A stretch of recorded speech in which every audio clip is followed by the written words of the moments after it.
So when we left off, we just finished the 80s, right? Yes. And I probably awkwardly rhapsodized about Linklater for a long time. So I'm realizing more and more as we do these shows that I find it much harder to talk about things I really like than, I'm not sure if it's harder or just less enjoyable, but I definitely think I more enjoy when we talk about like the Five Bloods, where you're breaking down like this works, this doesn't, than talking about Right. with, when I try to explain why, Linklater is the best, it's sort of hard to put that into words, it's a very personal It's thing. true. And then you picked Peter Jackson, which, Did I? I respect. Yeah. I mean, this is a decade where you were much less Oh, yes. hot for, you were not like, you didn't have someone who you were really like. Yeah, I think I called it it was like a fuck it. Right. I'm going with Peter Jackson because he made, he obviously made the Lord of the Rings movies, which I think are defining in my upbringing. So, he can respect. It's almost like he gets it by default in a certain sense. Sure. Even though none of his other movies are very good. Right. I would say I need to see more of his zero early movies and like Heavenly Creatures, and I liked the documentary is okay. You should see you'd probably really like the documentary he did about World War I. Oh right, yeah. I was interested in that. I liked Dead Alive, even though it's really campy and terrible. I enjoyed that movie, but oh, what was I gonna say? I completely forgot. Anyways, what I was gonna say. But anyway, it doesn't really matter. 80s is kind of weaker. It seems like a weaker decade. I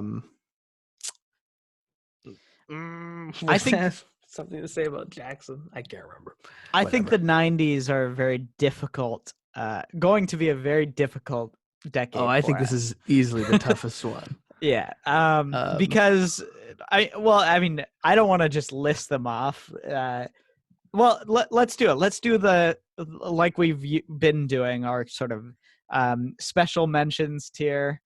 I would say in this decade, probably someone like,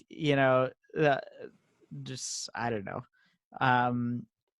Like M. Night Shyamalan and Gaspar Noé would be in the special mentions tier.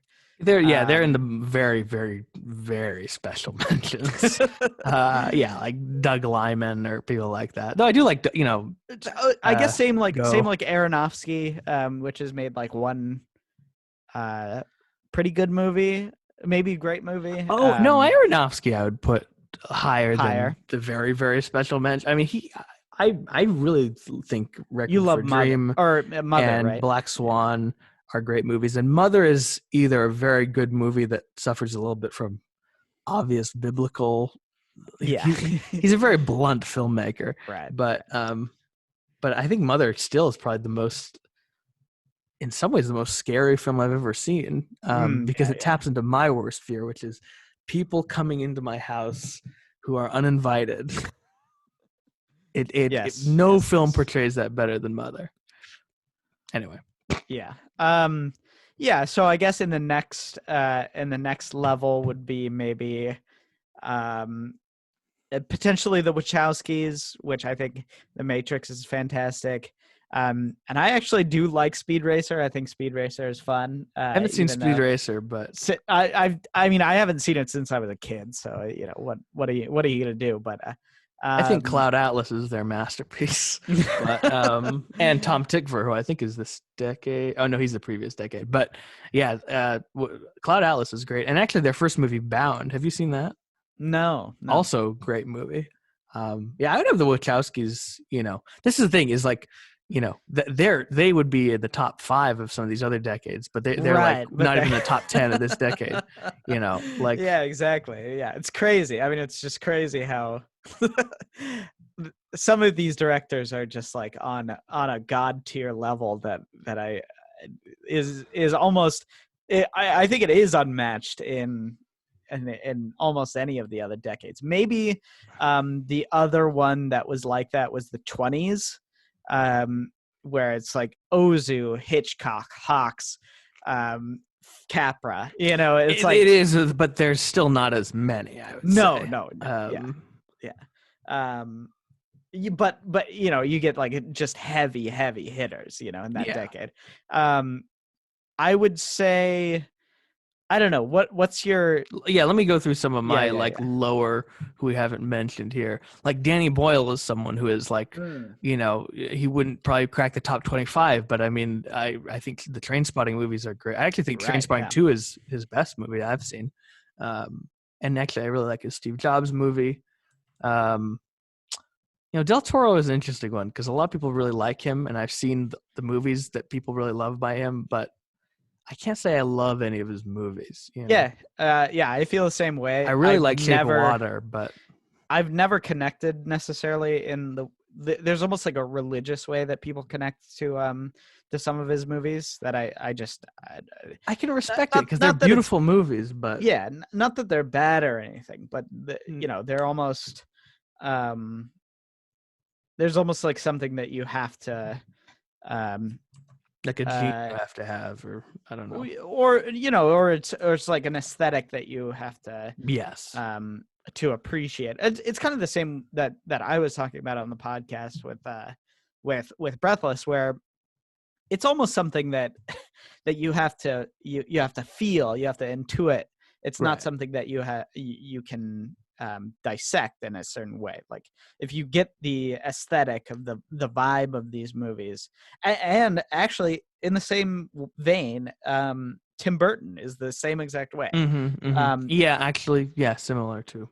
You know, you have to understand the vibe and the aesthetic of these movies.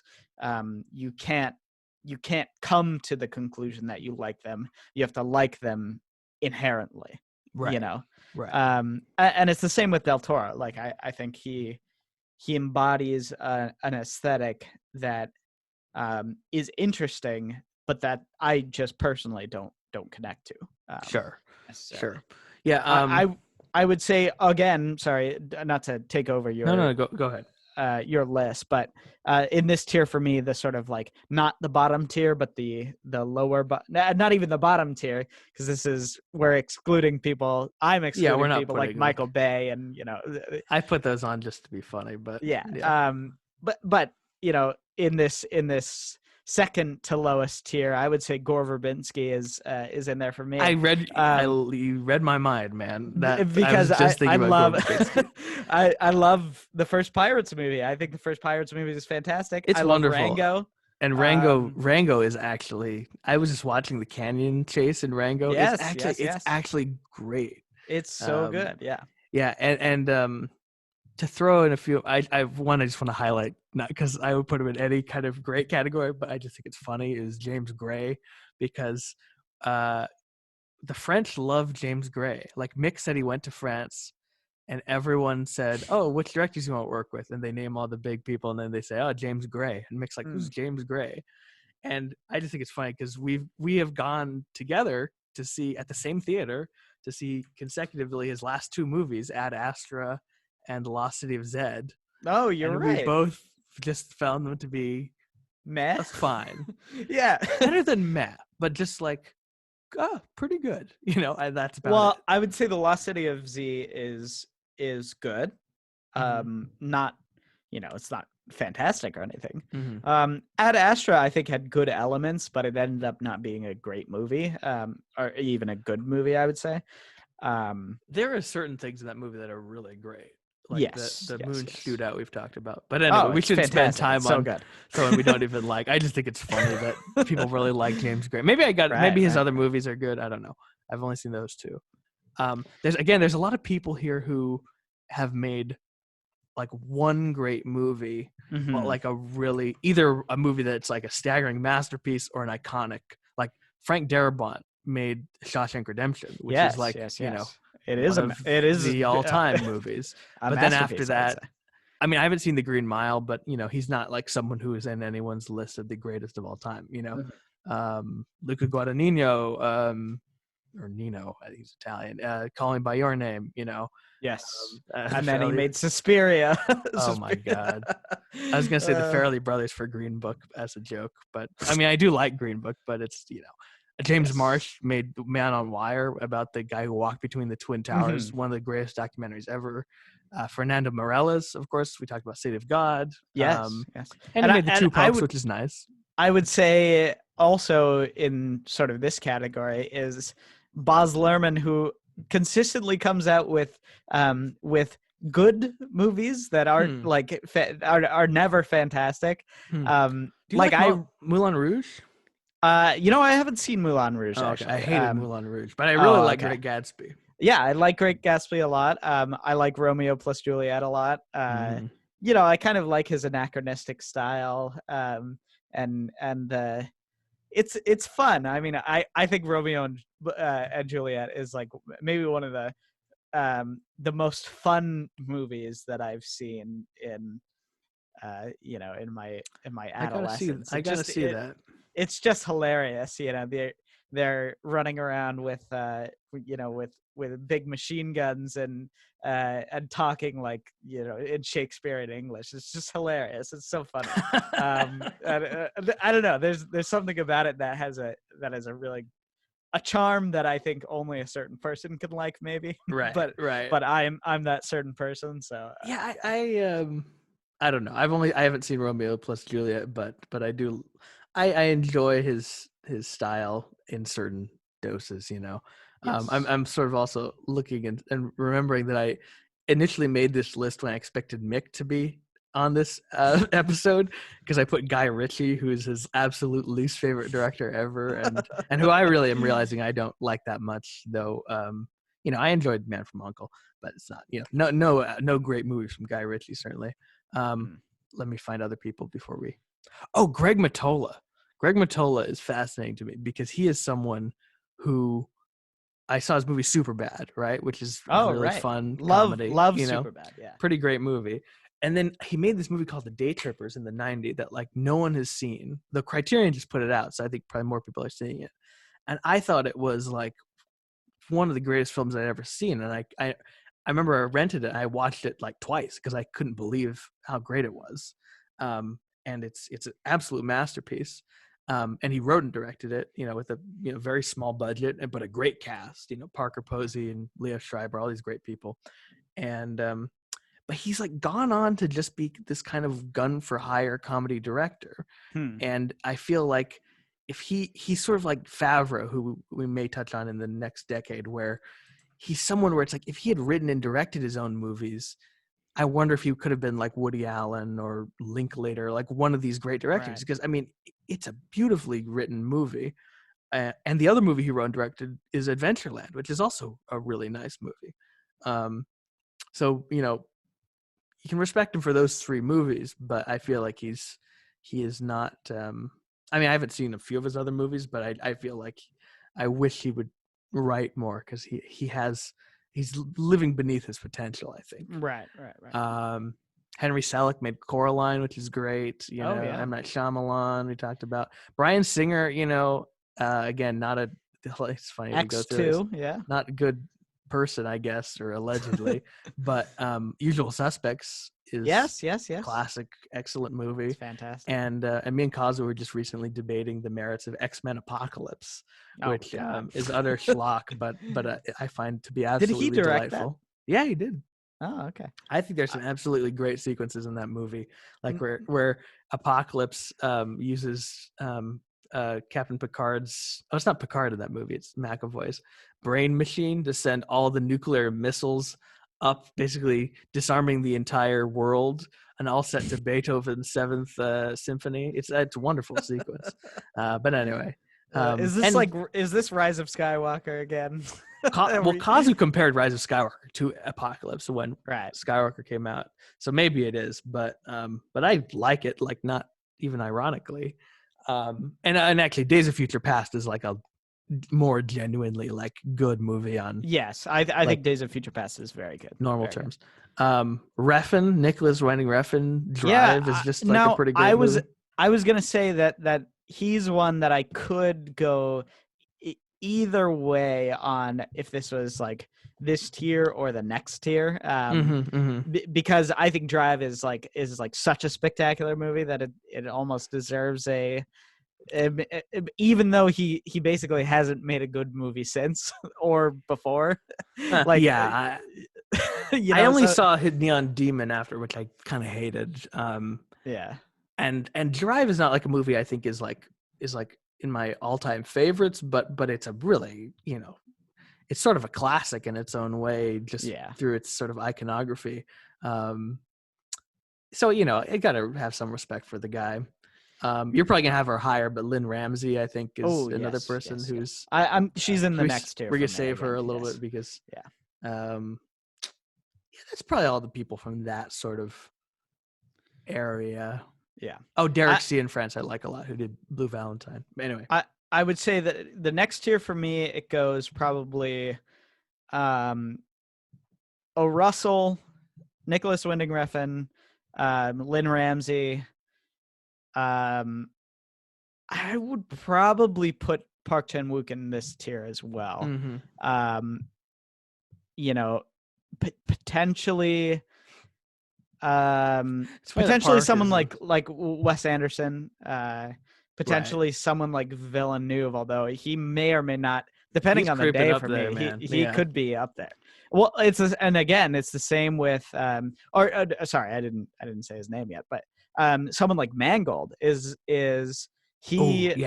for me, it could come to the level of the next tier, which is like, almost the God tier level. But well, I'm getting ready to go through like all his other movies because I haven't seen any of his stuff really before before Wolverine. Yes, and he's definitely someone where it's like even he probably doesn't crack the top 20 for me, and he's like made a movie that I'm slowly realizing is ending up one of my favorites ever.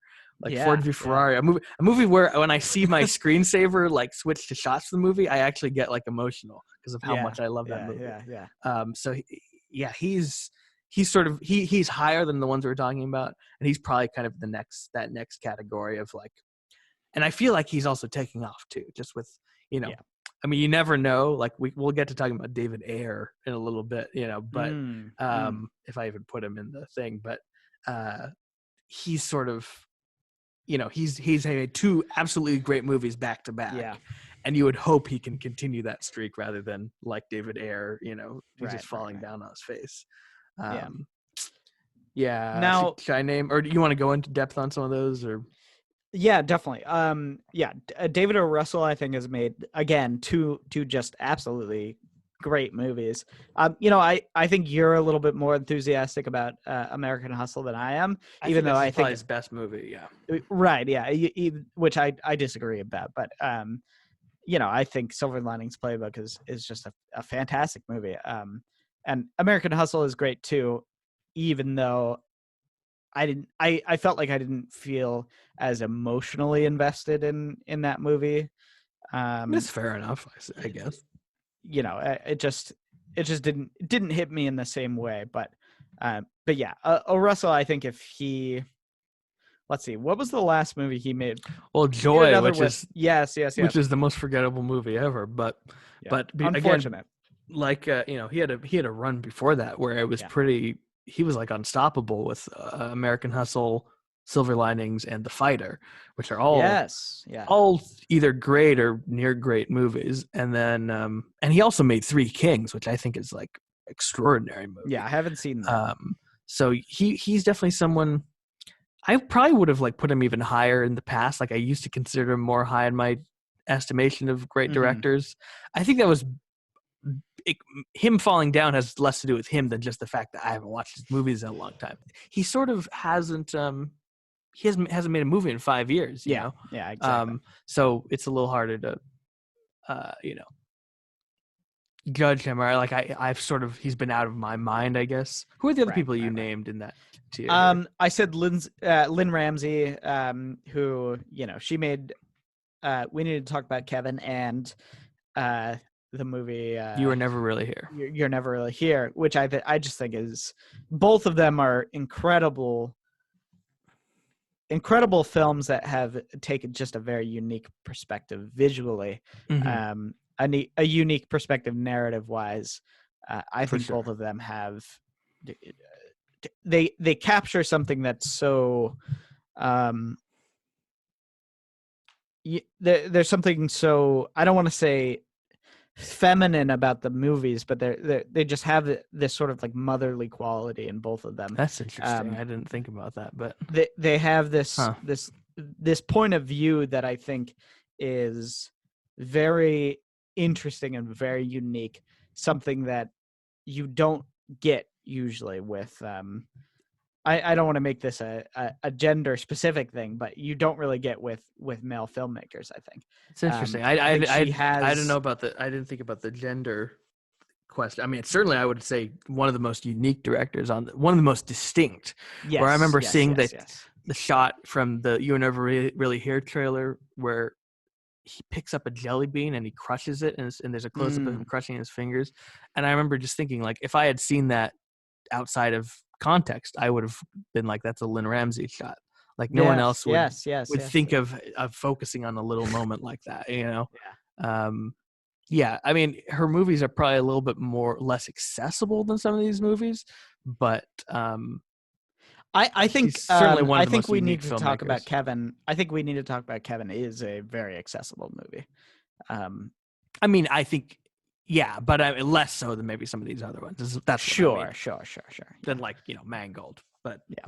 And then I put Park Chan-wook up here as well. He made Old Boy, which I think is just an incredible movie. I think it's so crazy and fun and perverted and sick, and it just has it's everything that I want in a movie like that. All I can say about that movie is I remember I put it on at like 4 or 5 in the morning when we lived in our dorm. I'll watch some of it. And then it was like 7 in the morning and I staggered out of my dorm to go eat breakfast, just being like, what did I just watch? Yeah, exactly. It's absolutely one of the one of the best movies of the century. And he's made some other great movies too, like JSA and The Handmaiden. The Handmaiden is fantastic. Yeah, another director with an incredibly distinct visual style and a great sense of dark playfulness, dark comedy to his movies, as well. Yes, exactly. Should I throw in a few who I would put in this sort of realm? Oh, I didn't talk about Noah Baumbach. He probably would have been that lower category. I really like Francis Ha. Anyway, I would put Sam Mendes is someone where it's like, how many great movies does that man have to make before we talk about him as like an absolutely great director? I just never think of him as like he's a director who's anywhere close to my favorites. Well, like think about it, just American Beauty, Jarhead, and 1917. If you just go with those movies, is Jarhead good? Have you seen Jarhead? Oh yeah, Jarhead is great. I mean, I see. I would say it's not as good as I would say it's not quite on the same level as something like The Hurt Locker. Like I think The Hurt Locker kind of hits that. It's got that punch that Jarhead doesn't. But yeah, I mean, Jarhead is a completely gorgeous movie, and Gyllenhaal I think is really good in it as well. So. Yeah, no, Jarhead's worth the watch. I would recommend it. Yeah, and then plus, in addition to that, you know, Revolutionary Road I think is an excellent movie. I haven't seen DiCaprio and Winslet, and Road to Perdition, beautiful movie. And his Bond movies. I mean, I know you've like have a weird like you don't like Skyfall that much, but I mean, come on, man, Skyfall slaps, man. That shit's great. So I don't, you know, Mendes, you know, he's made, you know, almost nothing but movies I really like. And in some, you know, American Beauty, it's probably one of my favorite movies, or it's in the, you know, top 100 certainly. I really have no reason he's not like in a higher tier other than he's just not. There's so many other people who I don't know. Is it possible that he's I guess a forgettable director in a certain way? Like he has. It sounds mean to say, but yes, in a way, he's not someone who like imprints their like personality, the way Park or the way like he's made infinitely better movies, I think, than someone like Lynn Ramsey. Or not infinitely better, but like, you know, movies I like much better than We Need to Talk About Kevin. But Ramsey's filmmaking is incredibly, you know, singular, and Mendes is just a very more than competent, excellent craftsman, and he's just someone who sort of gets out of the way of the material. He's someone that I always he's a person that you think of like, oh, that's a Sam Mendes movie, you know, like that's the kind of movie that he makes. Sure. Where it's like all of them are great, but you kind of forget that he made it, you know. Yeah, I mean, he it's just like American Beauty is that way for me. Like I always forget that that's a Mendes movie, right? And that's his first movie. I mean, like that's crazy, exactly, you know. Exactly. So you know, the man deserves our respect, but he's just not. He's in that slightly lower category. The other people I want to mention briefly, because I don't know if you've seen any of the movies by them, are Mike Mills, who made 20th Century Women, which is a movie that, and he's made some other, you know, Beginners is a wonderful movie too. Both movies are about his parents, basically. Like Beginners is about his father coming out as gay when he was in his 80s, and 20th Century Women is about his mother and the other women in his life who sort of raised him. And he's a filmmaker who has ability to make these films that are these kind of memory pieces and are not driven by an intense narrative, but are completely compelling and utterly moving. I mean, 20th Century Women, I remember being almost like so emotional at the end of that movie. Like I almost like didn't know where I was, you know. It was just such a devastatingly beautiful movie.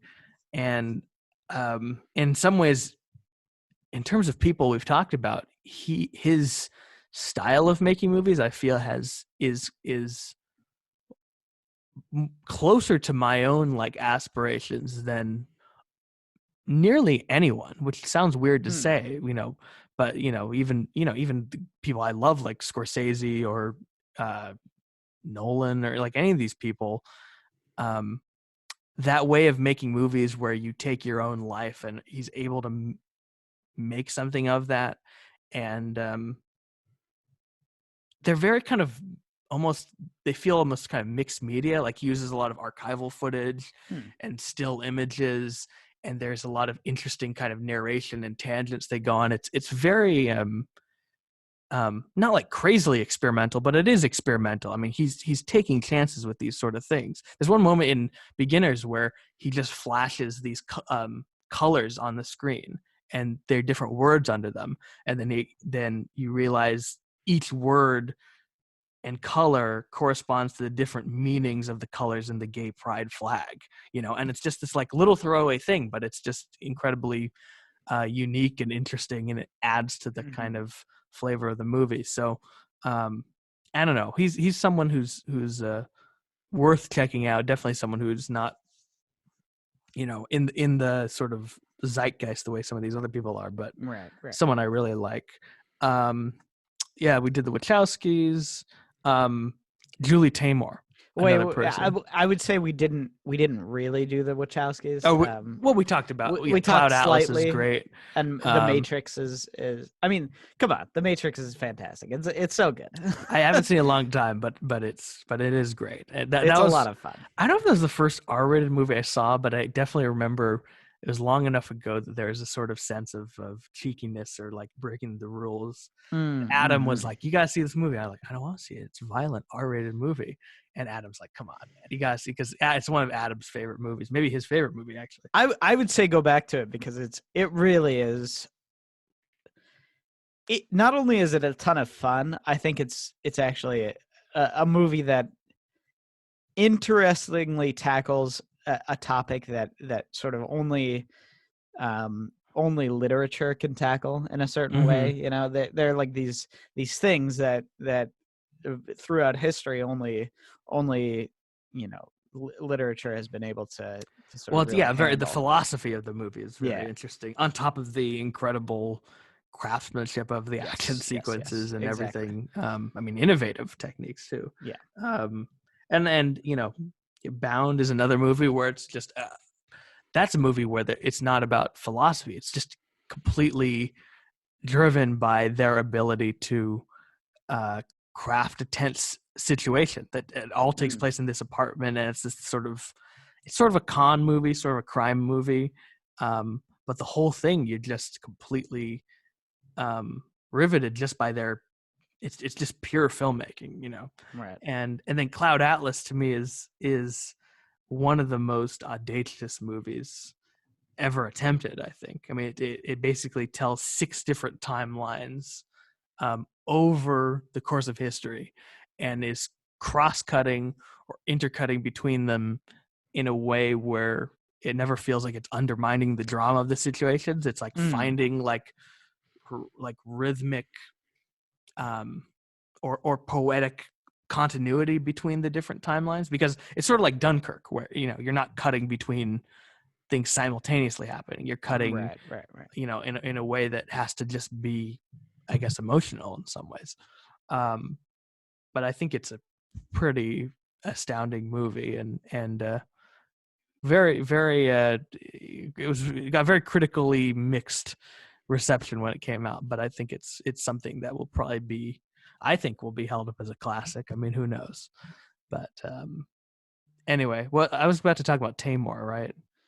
I think so. I hate think to talk about people who you don't know, but I do want to shout out Julie Taymor. Right. Before you do that, I would like to. Well, okay, go ahead and shout out Tamor. Because remember what you're gonna say. Yes, I do. I have 2 more people that I was gonna add to the list that I haven't. Okay. Yeah, Julie Taymor is just someone. She's only made 4 movies, and her first movie in 10 years is gonna come out next month. It's about Gloria Steinem, which if it was a normal director making a movie like Gloria Steinem, I wouldn't be like eagerly like overexcited to go see it. But I'm incredibly hyped to go see Julianne Moore play Gloria Steinem, because it's a new Julie Taymor movie, because she doesn't make enough movies. People don't sort of seem like they've slept on her, but she makes these incredibly she comes from theater, and she makes these very colorful, sort of flamboyant movies. She made an adaptation of Titus Andronicus that's this like almost 3-hour long epic film with Anthony Hopkins probably giving his best performance, which is saying something. Wow. And it's the perversity and craziness. I mean, you got to give some of the credit to Shakespeare, obviously, but it takes guts to make a movie like that, because it is a depraved, crazy movie.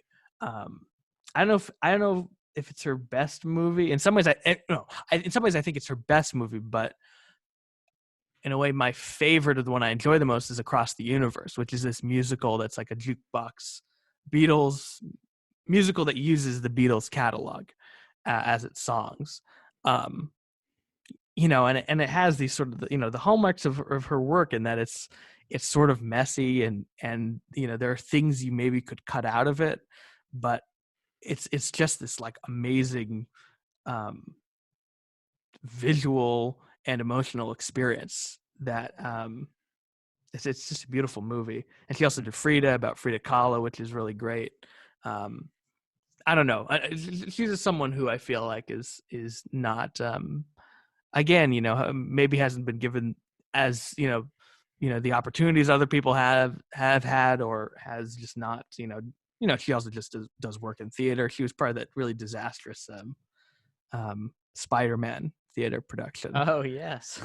So she's doesn't spend her entire time making movies, but the ones she has made are really worth checking out and really unique. All right, what were you said you had someone you wanted to throw in. I had 2 people that I was going to throw in here.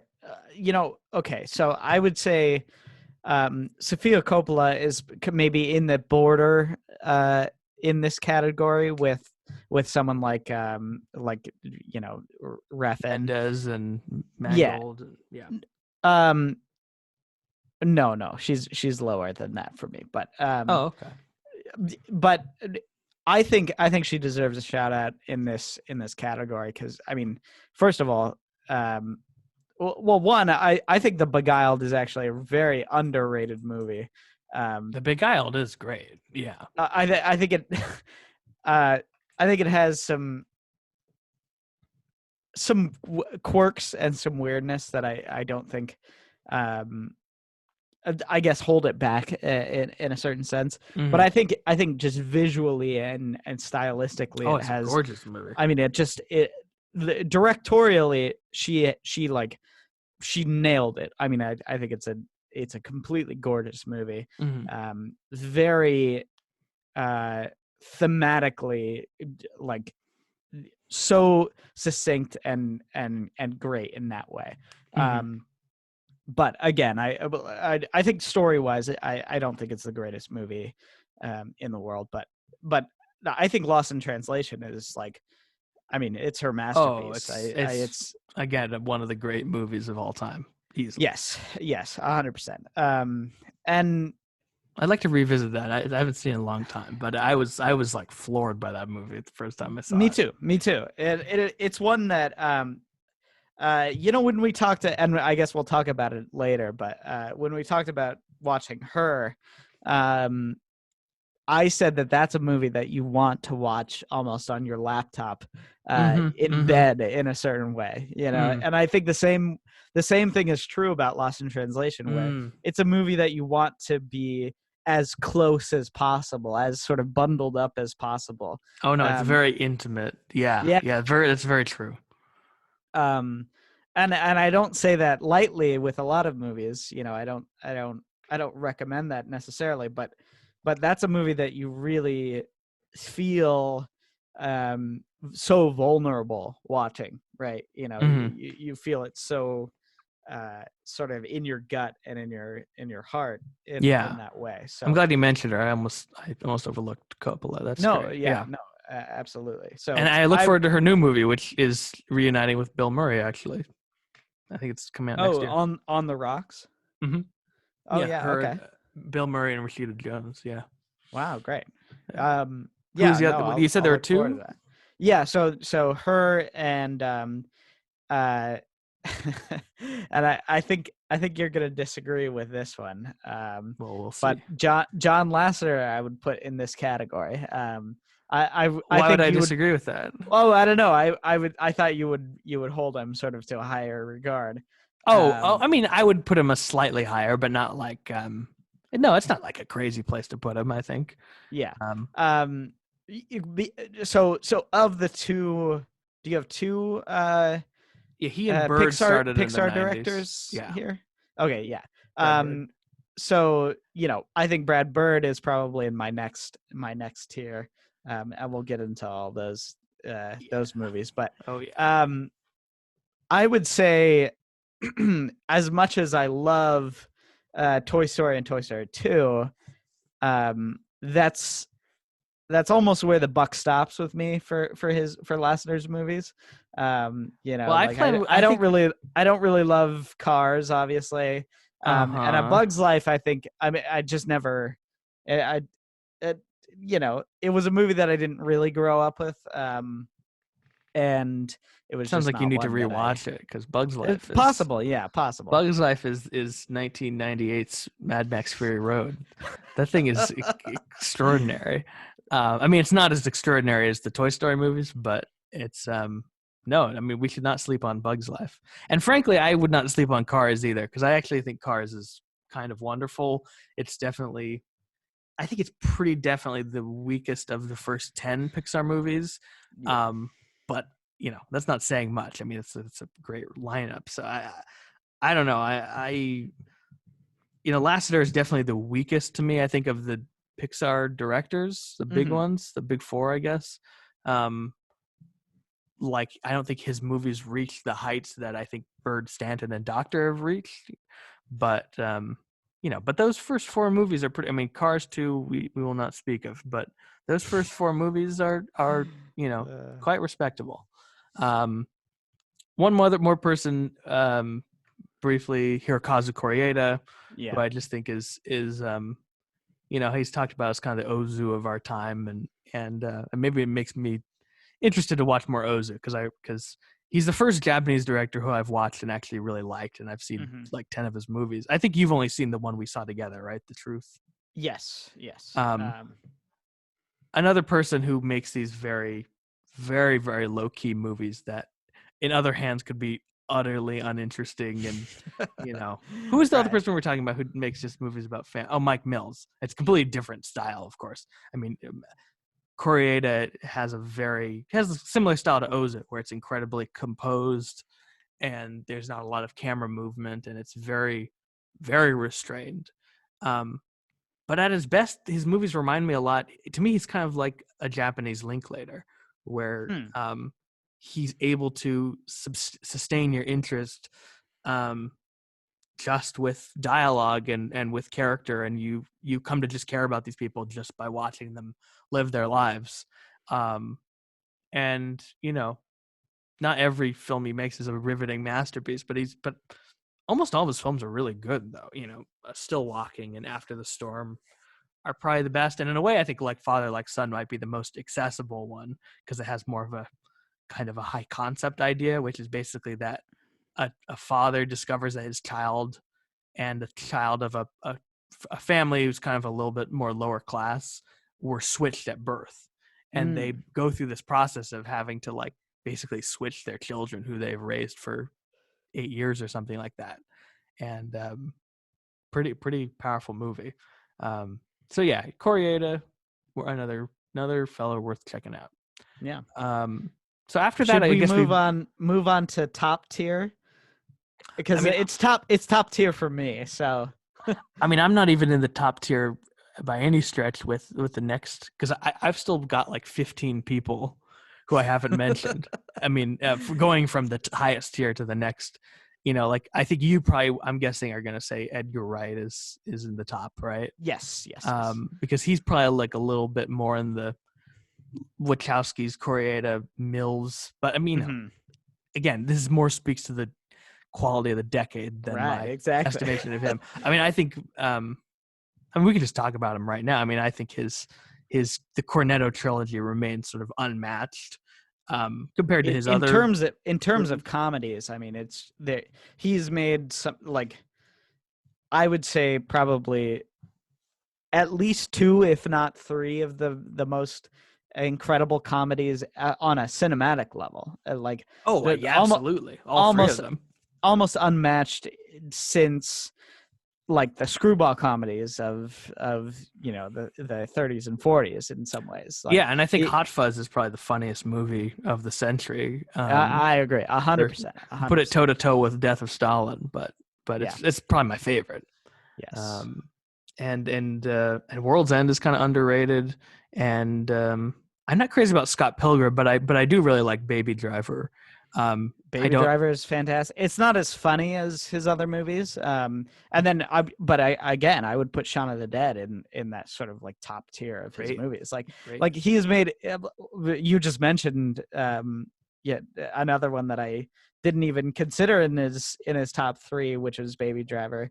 But I would definitely consider it as like one of his greatest movies. And so like he's made some of the top tier comedy movies of the century, and I think he's completely underrated in that sense. Like he's almost flown under the radar.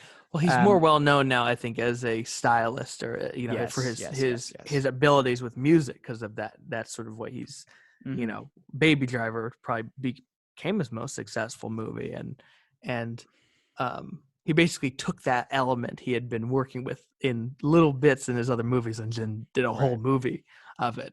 And in a way, it's sort of like, I wonder if it's a little bit like, when you watch 1917 and it's like, you're impressed by the craft, but it's like sometimes it's better in smaller doses, and like Children of Men, those long takes.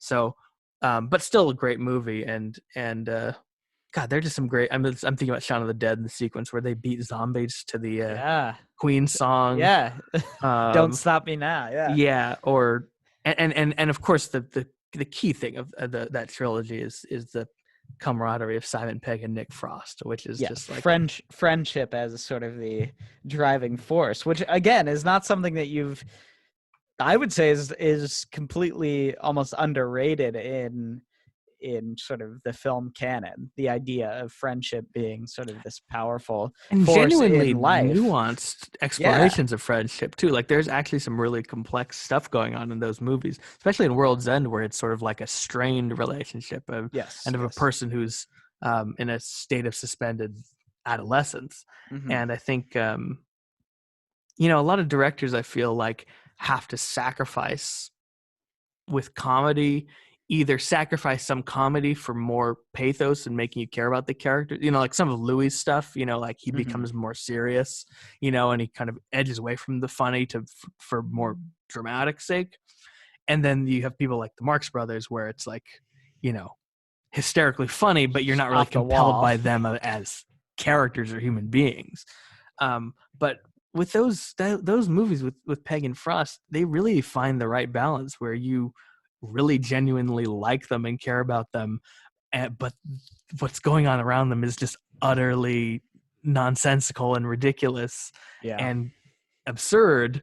But like Hot Fuzz is the perfect example of that. Like that final battle that goes on, it's like it's incredible. You're so hyped for the two of them as much as it's almost like a Looney Tune, and it's one of the few.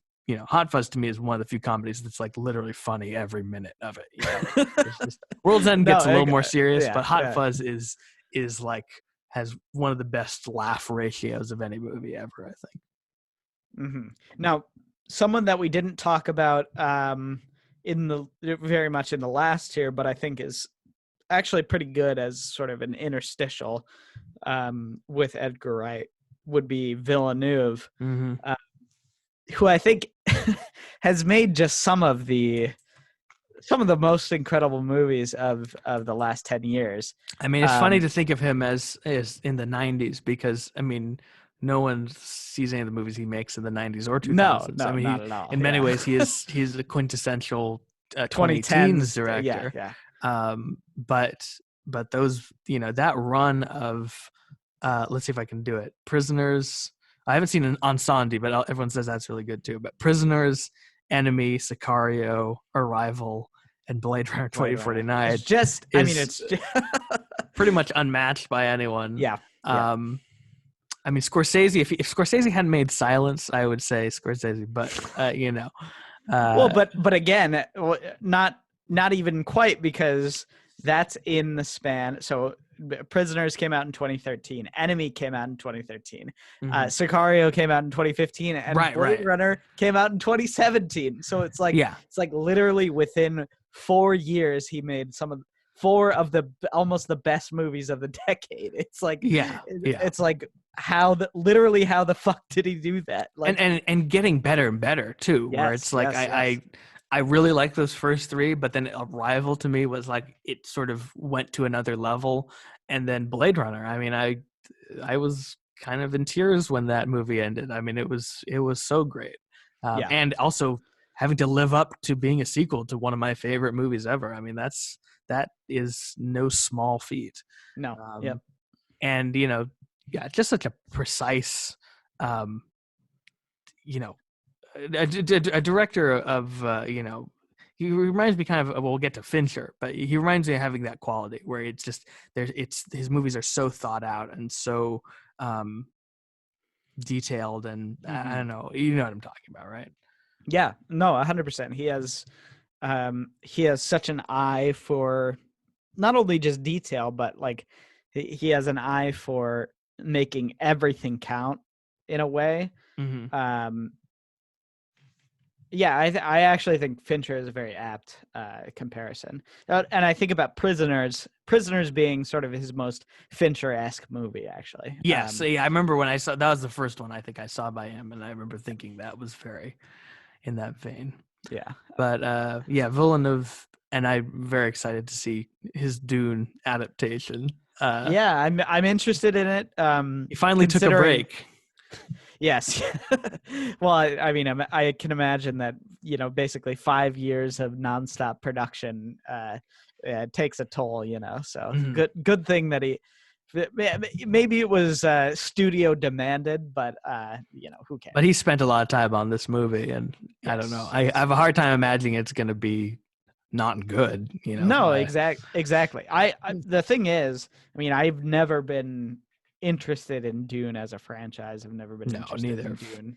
The Dune movie that Lynch did is pretty terrible. Anything, so yeah, it's very terrible. Actually, no, I don't want to say pretty. It's so bad. Yeah. So now I think we get to the level of. I'm glad that was sort of an interstitial, because I think the next. Well, let me lay out Let me just lay out mine, and then I'll let you do yours, and then we'll kind of just run through it based on that. So I can just say that, because I think after Villeneuve, Edgar Wright, I get to like Park and Wes Anderson, and then it's like Lasseter-ish, Ang Lee, Spike Jonze, and then it's kind of like goes into another, and then it's like P.T. Anderson, Payne. I sort of want to leave like the top 5 or 6 to the end. But okay, tell me where you are right now. Yeah, so I mean, I haven't seen any of Louis C.K.'s movies, basically. So yes. I know that's going to be. We're avoiding TV, top, sort of. Yeah, I know that's going to be in your top 1. So I'm not sure. Did I actually mandate that we're not talking about TV, or I don't know? No, we talked about it a bit, but I'm not sure if I left Gilligan in one of these. Well, the thing is, I put Gilligan based on his first movie, which is El Camino. So I'm sort of just saying like, let's just avoid it, because, well, first of all, I haven't seen a lot of TV, and 2, it's kind of a weird thing because a lot of them don't direct their own things. But Louis, I'll have to touch on him, unfortunately a little bit, just because, he's very high on my all-time list, and also he directs everything he does. He directs every episode. So yeah, but that's obviously towards the end for me. Yeah. Yeah. So I would actually put Spike Jonze up there in sort of I guess in the Edgar Wright, Villeneuve layer. Spike Jonze, I think, would be higher if he worked more, Yes, exactly. He is so frustrating. Oh my goodness. And I wait 7 years, and then he just puts out a Beastie Boys live concert movie that was just, I was like, I don't care about this. Write another movie. I mean, Her is the first movie that he wrote himself, like from his own idea. Oh God. And it's the only movie he wrote. And it's like one of the greatest films of the last 10 years. It's like, oh, what is Spike doing? What is Spike Jonze doing right now?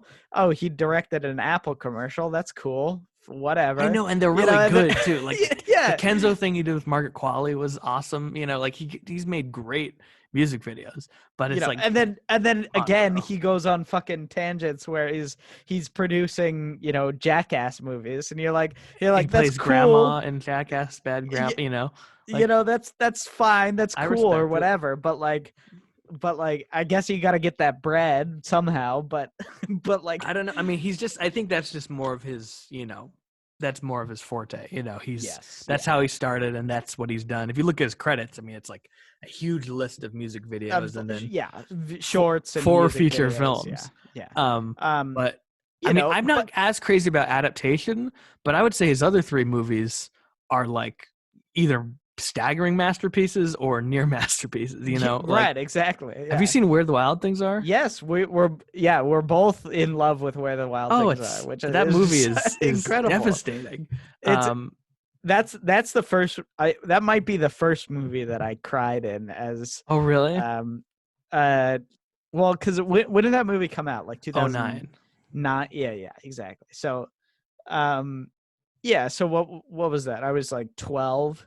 And it was the first movie that I felt actually just like devastated by. Wow. Yeah, I guess it's the year before Toy Story 3. Yeah.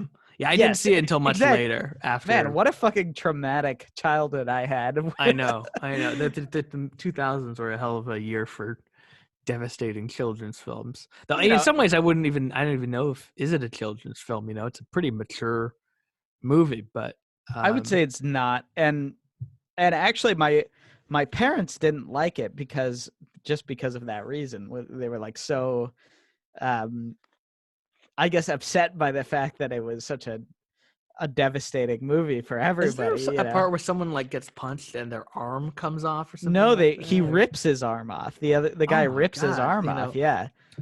I think that not that, but like the immediate aftermath of that was the moment where I just bawled.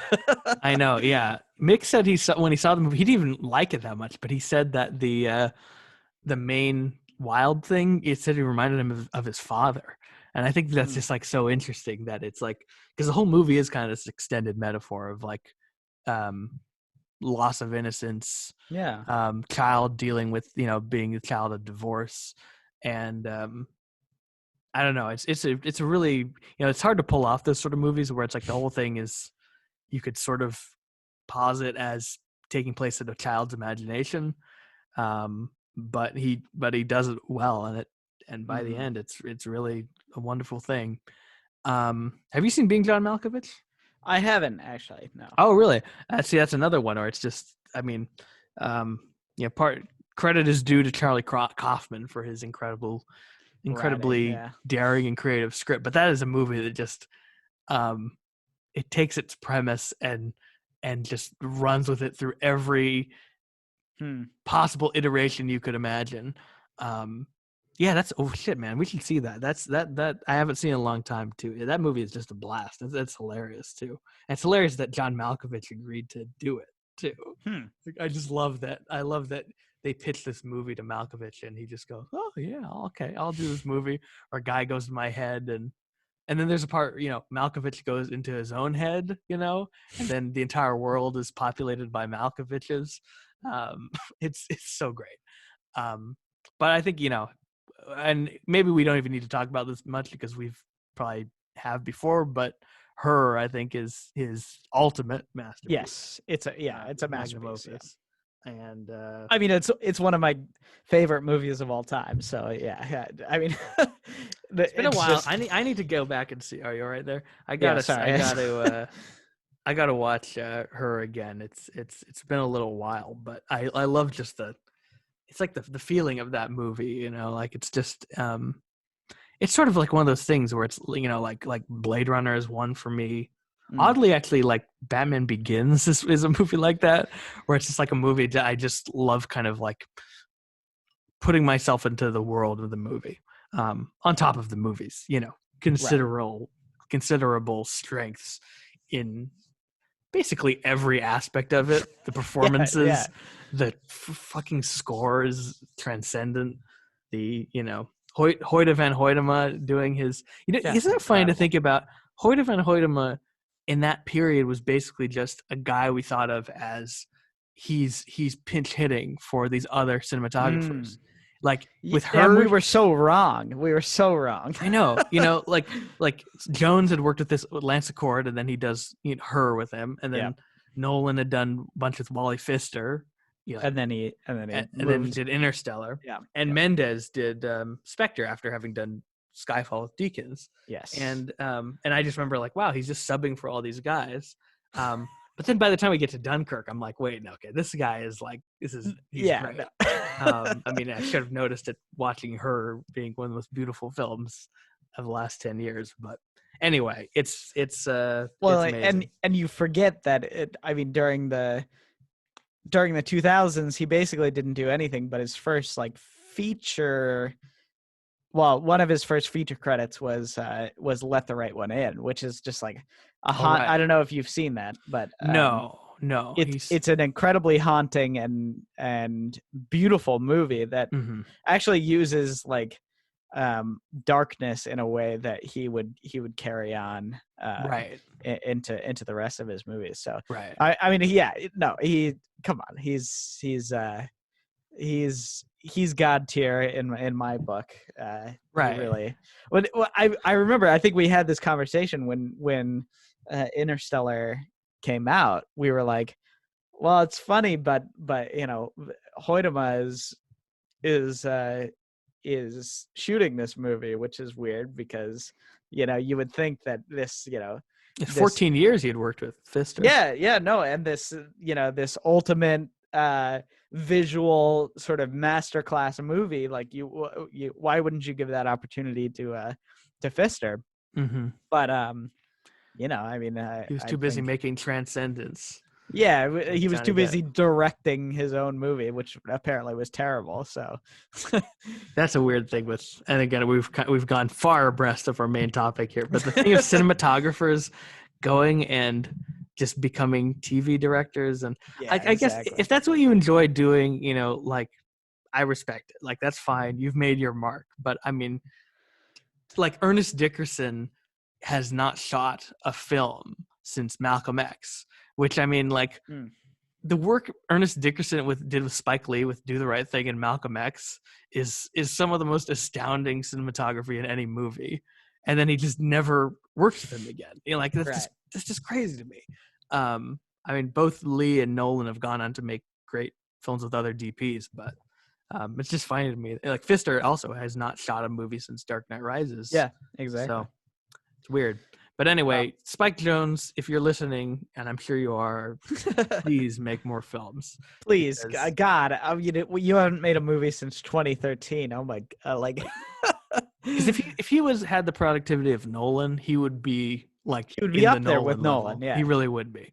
I mean, we would think. I mean, maybe he'd be like Woody Allen, where he just like starts making garbage. But right. I don't know. God bless Spike Jonze. Can we do Wes Anderson actually? Because he's probably like a little lower, and we don't need to talk a lot about him. But I think Wes Anderson, everyone knows him, but he's an incredibly fun director. I would say he's not necessarily that one that I think transcends to sort of the next category, but I think in sort of the same Lynn Ramsey fashion, he has this this je ne sais quoi. He's got this individual perspective. I mean, he like has Ramsey, he's instantly recognizable. Yes, I mean, maybe more than anyone, really. Oh yeah, no. I mean, I guess he's the quintessential of that style of being, I mean, it's passed into where people who don't even know anything about film can look at something and say, "Oh, that looks like Wes Anderson," you know? Yeah. I guess he is sort of almost the ultimate auteur of the 21st century, maybe. So yeah, I mean, I don't know what it is why he's not like in the higher, like, I don't know. His movies don't reach the same heights of some of these other people we'll talk about. Even though he's made some really great movies. I mean, I think Royal Tenenbaums is a masterpiece, and I think Moonrise Kingdom is wonderful, which you've seen, right? And it's fantastic, and Fantastic Mr. Fox. I think Rushmore is great. Life Aquatic is great as well. I really like every one of his movies. Yeah. But I don't know. He just, for whatever reason, he maybe just doesn't not move me as deeply. Maybe other than Tenenbaums is quite moving. But other than that, it's more like you appreciate the craftsmanship and are delighted and entertained by them. Yes. You know, like Isle of Dogs to me was like a quintessential Wes Anderson, where you just watch it and you're utterly just like, wow, this is what a production. But it's not like, it doesn't stick with you the way maybe some other people's movies do. Even Grand Budapest, which a lot of people loved, I didn't feel like was, I don't know. Did you see that? Yes. Yeah, I really liked. It's really good, but it's like, wait, hold on. I think we watched that together. No, we didn't, because I've only seen it once. Are you sure? Yeah. We didn't watch that in theaters together? No, I didn't know you in 2014. Oh, you're right. Come on. Oh, God. No, we saw Isle of Dogs together. Remember? Yes, you dropped everything. Yes. I called you on the day, said, we're watching Isle of Dogs. You said, no, I'm coming right over.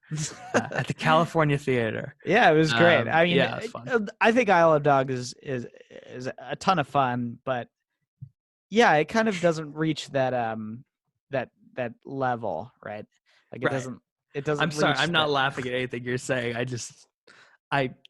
just remembered when I was seeing Grand Budapest, also in a full California theater, that just like randomly in the middle of the movie, some guy in the background was just like, "Oh my God, Jesus Christ!" and then just nothing happened. Like we thought someone had a heart attack or something, but I don't know if a guy just walked in the theater or he dropped something, but it's a very surreal moment. Anyway. I feel like I did see Grand Budapest in theaters though. Weirdly. It was February 2014, I think. Yeah. Yeah, no, I really enjoyed that movie. I thought it was very interesting, very quirky. I think at that point that was the first either that or Moonrise Kingdom was the first Wes Anderson movie I saw. So yeah, but I mean I think Moonrise Kingdom is just, I mean it's just an incredible movie. It's so touching and sweet. I mean it's the most it's like wonderful. it's the most wholesome movie maybe I've ever seen. It's just so it's really lovely. And I just remembered something about Fantastic Mr. Fox that I know we're going long on Wes here, but I really want to mention this because I think of it as kind of an important moment in me watching movies, which is Fantastic Mr. Fox was the first Wes Anderson movie I saw. I saw it in the theater at the Elmwood Theater with my dad, my brothers. My brother's going to another friend's birthday party, I think.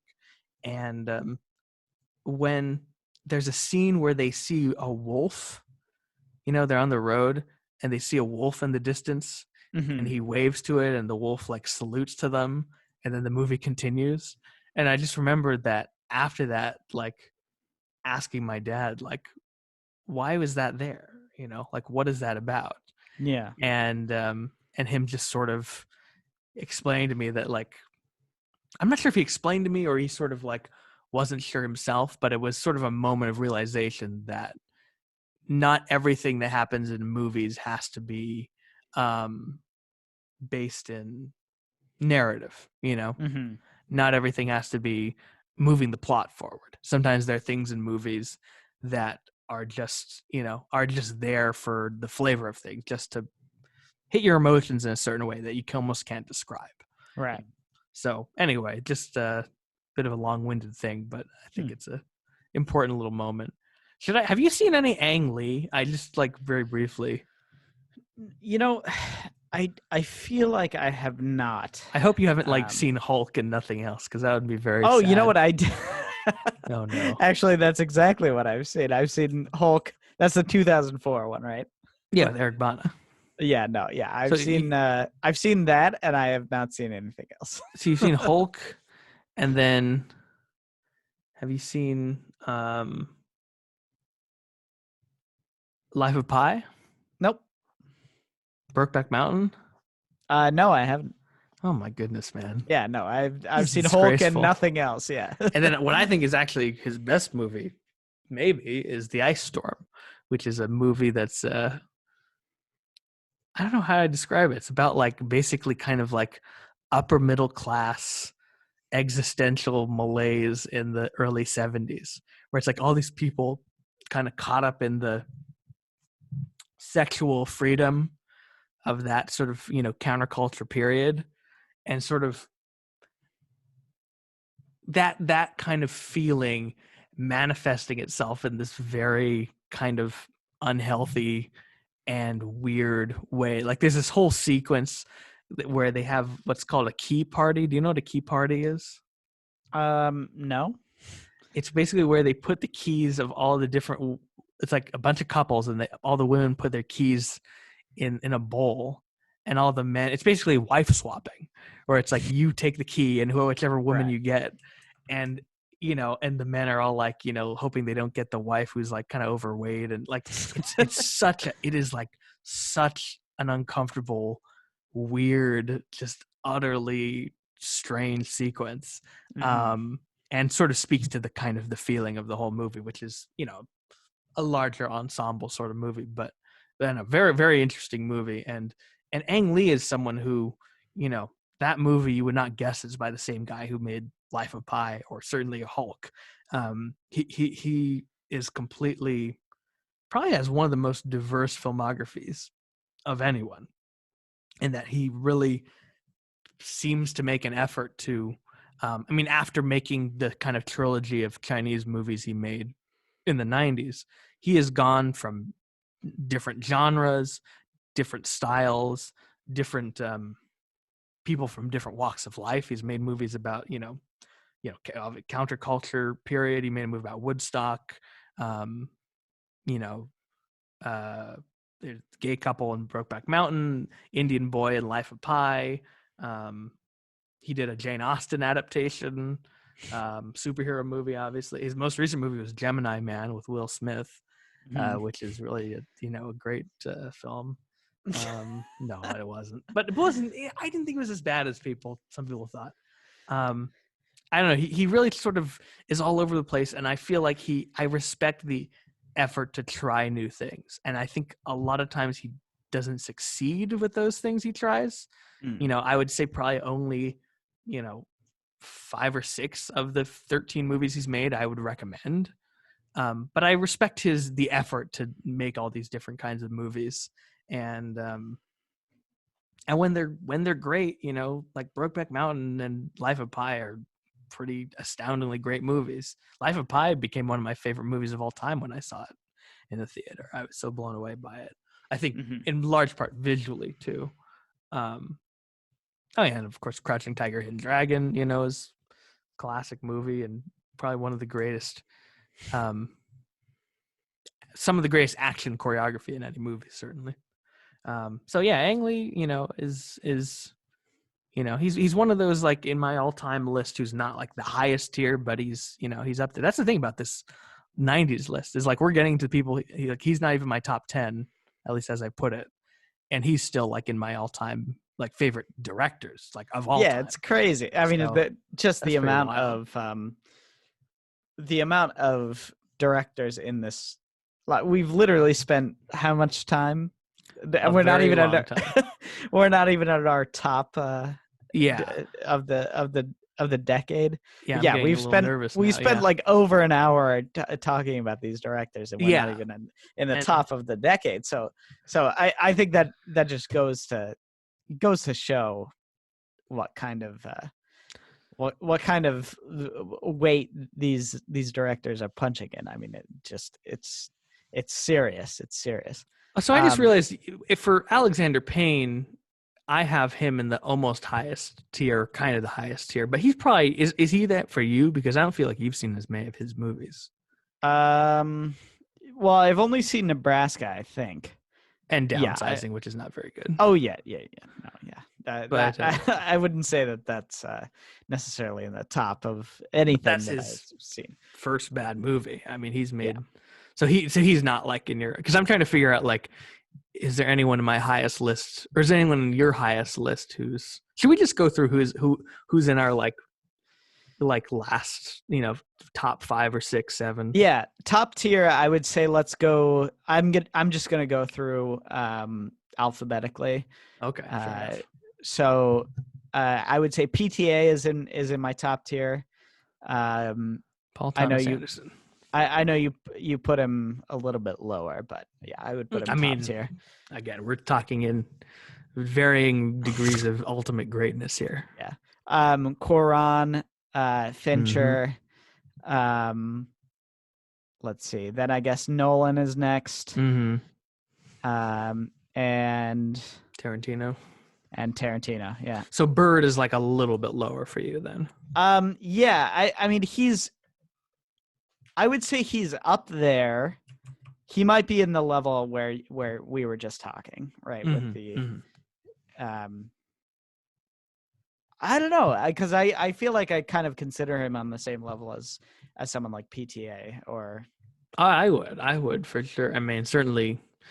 I mean, in some ways, his movies have had a bigger impact in my life than any of these people, because I've probably seen Incredibles and Ratatouille. I mean, maybe more than any movie. I mean, like, really, like, those are friggin' rewatchable movies, Yes. For me, what I have is like kind of, so I have in very roughly ascending order, Paul Thomas Anderson, Alexander Payne, Alfonso Cuarón, Brad Bird, Quentin Tarantino, Louis C.K., but that counts. It has to be his television because his movies are not anything. Fincher, Christopher Nolan. Yeah, that's probably.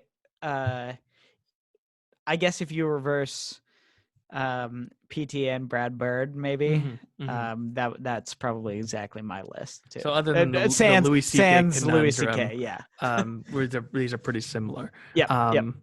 Paul Thomas Anderson, I feel like, is I can't say he's disappointed me because every movie he's made is good, I think, basically. I just, you know what it is just his first three movies are so great. And particularly Boogie Nights and Magnolia are like mind-blowingly great. We really need to watch Magnolia together. That's a blind spot for you because I think you're gonna like Magnolia. But like after that, he has not, I don't think, reached the same heights. Maybe There Will Be Blood, but honestly, though, I'd rather watch Hard Eight on any day of the week than There Will Be Blood, as much as I respect that movie. And I do really like Phantom Thread. I think Phantom Thread has problems, but it's a really fun movie to watch. I mean, not just because it's everything about it is like beautiful, and the score is beautiful, but it's also kind of it's like a funny movie too. It is, yeah.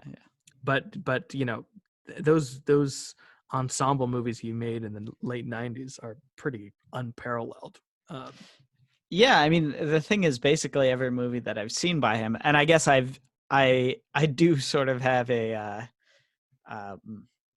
I guess you've probably seen much more of his movies than I have, because I've seen Boogie Nights, Punch Drunk Love, There Will Be Blood, and Phantom Thread. And am I missing? Well, you haven't seen The Master and Magnolia and Inherent Vice.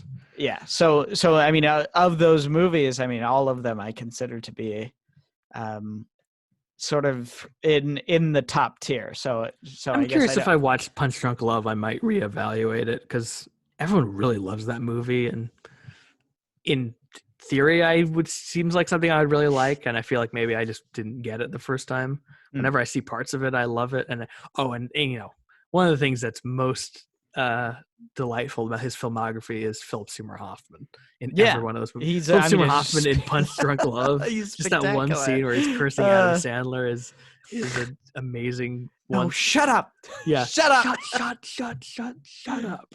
And then of course that character he plays in Boogie Nights is actually like very touching, and he's wonderful in Magnolia, and of course in The Master. I mean, that's a top 5 Philip Seymour Hoffman performance for sure, which is saying something, because that's, you know, probably my favorite actor of all time. Mm-hmm. So some great performances in all his movies. I mean, I could talk for days about why Boogie Nights is so great. I mean, that's just a movie. Me too. Where every scene in that movie, you're like, oh, here's the best scene in the movie, and then the next scene, you're like, could say the exact same thing about it. Every single moment of that movie is just great. And it's definitely the one I rewatched the most. But yeah, I mean, undeniably great filmmaker for sure. I should have done Pain first, because Pain is a more one-sided conversation. I'll just say quickly that, you know, I mean, Nebraska is incredibly moving film to me, and other than Downsizing, I really like all of his movies. I mean, I think Election and Sideways are also masterpieces, and I don't know, he makes these very interesting kind of character portraits of offbeat people, and I don't know, some people think he's almost sort of condescending to people, but I don't know, I think his movies both are, you know, laugh at the people, but really by the end of Nebraska, I think there's a lot of love there towards those characters, you know, like that last scene in Nebraska is very, very moving, and ultimately the whole kind of meaning of the movie is really, I don't know, it's just a really beautiful thing, and a gorgeous movie to boot as well. Yeah. And then who should we do? Should we do Bird or Corone? Let's do Bird, because I think that's you know, this is funny, Cameron, because when I first started doing this with you, I thought what we'd do is we'd each pick our favorite director in a decade, and then we'd each talk about that one. And but then in the first decade, in the teens, you just started going through every one. So now we've enslaved ourselves to doing this for every decade. Well, how could you only pick one? I mean, it's just no. I know. I mean, I think this is much better than us just talking about why Steven Spielberg is a good director. You know? And by the way, we haven't even said who our number one this decade is. I guess we're sort of saving that to last. No, we did. We said. Oh no, I did say Nolan. Nolan was you did our Nolan favorite. Too?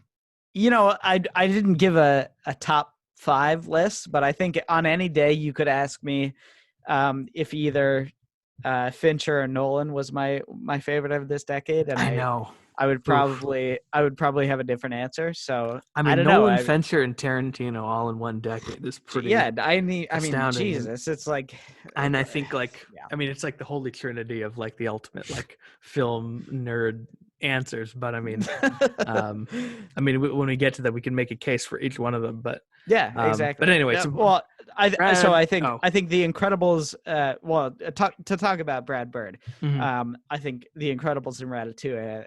I mean, just they Ratatouille especially lately has been sort of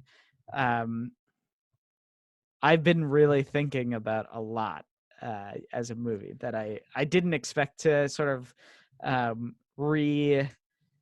reinstill my love for that movie as an adult, but I really have, and it's just a movie that I think I slept on as a kid in a way, but that is more than an incredible movie. I think it transcends in a way that most movies don't. It totally ticked up into another level more recently. Like it was not on the highest level of my favorites. Pixar is probably 5, 6, 7 years ago. But there's just something. I think I saw it in theaters again in at Davies with a live orchestra. So you're seeing it with like tons of people. Yeah. And that definitely I think made it. And then also just it's a movie I watch a lot with Kazu. I mean, I watch all the Pixar movies with Kazu, but it's one Kazu, likes to watch a lot in particular. I mean, I'm sure the cooking element is part of it, but it's the whole thing. I mean, it's just that movie it's one of the most virtuosic.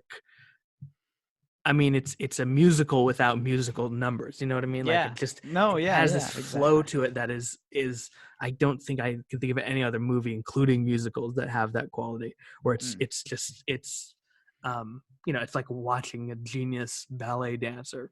When you're watching the sequences Bird executes in that movie. And then the Incredibles has that quality too. I mean, it doesn't maybe quite reach that same heights, but still is like,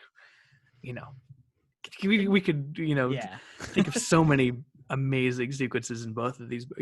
Like Dash running on water in The Incredibles, or so the good. the whole opening with the the newsreel and cutting to Bob working at his insurance office, and I don't think so.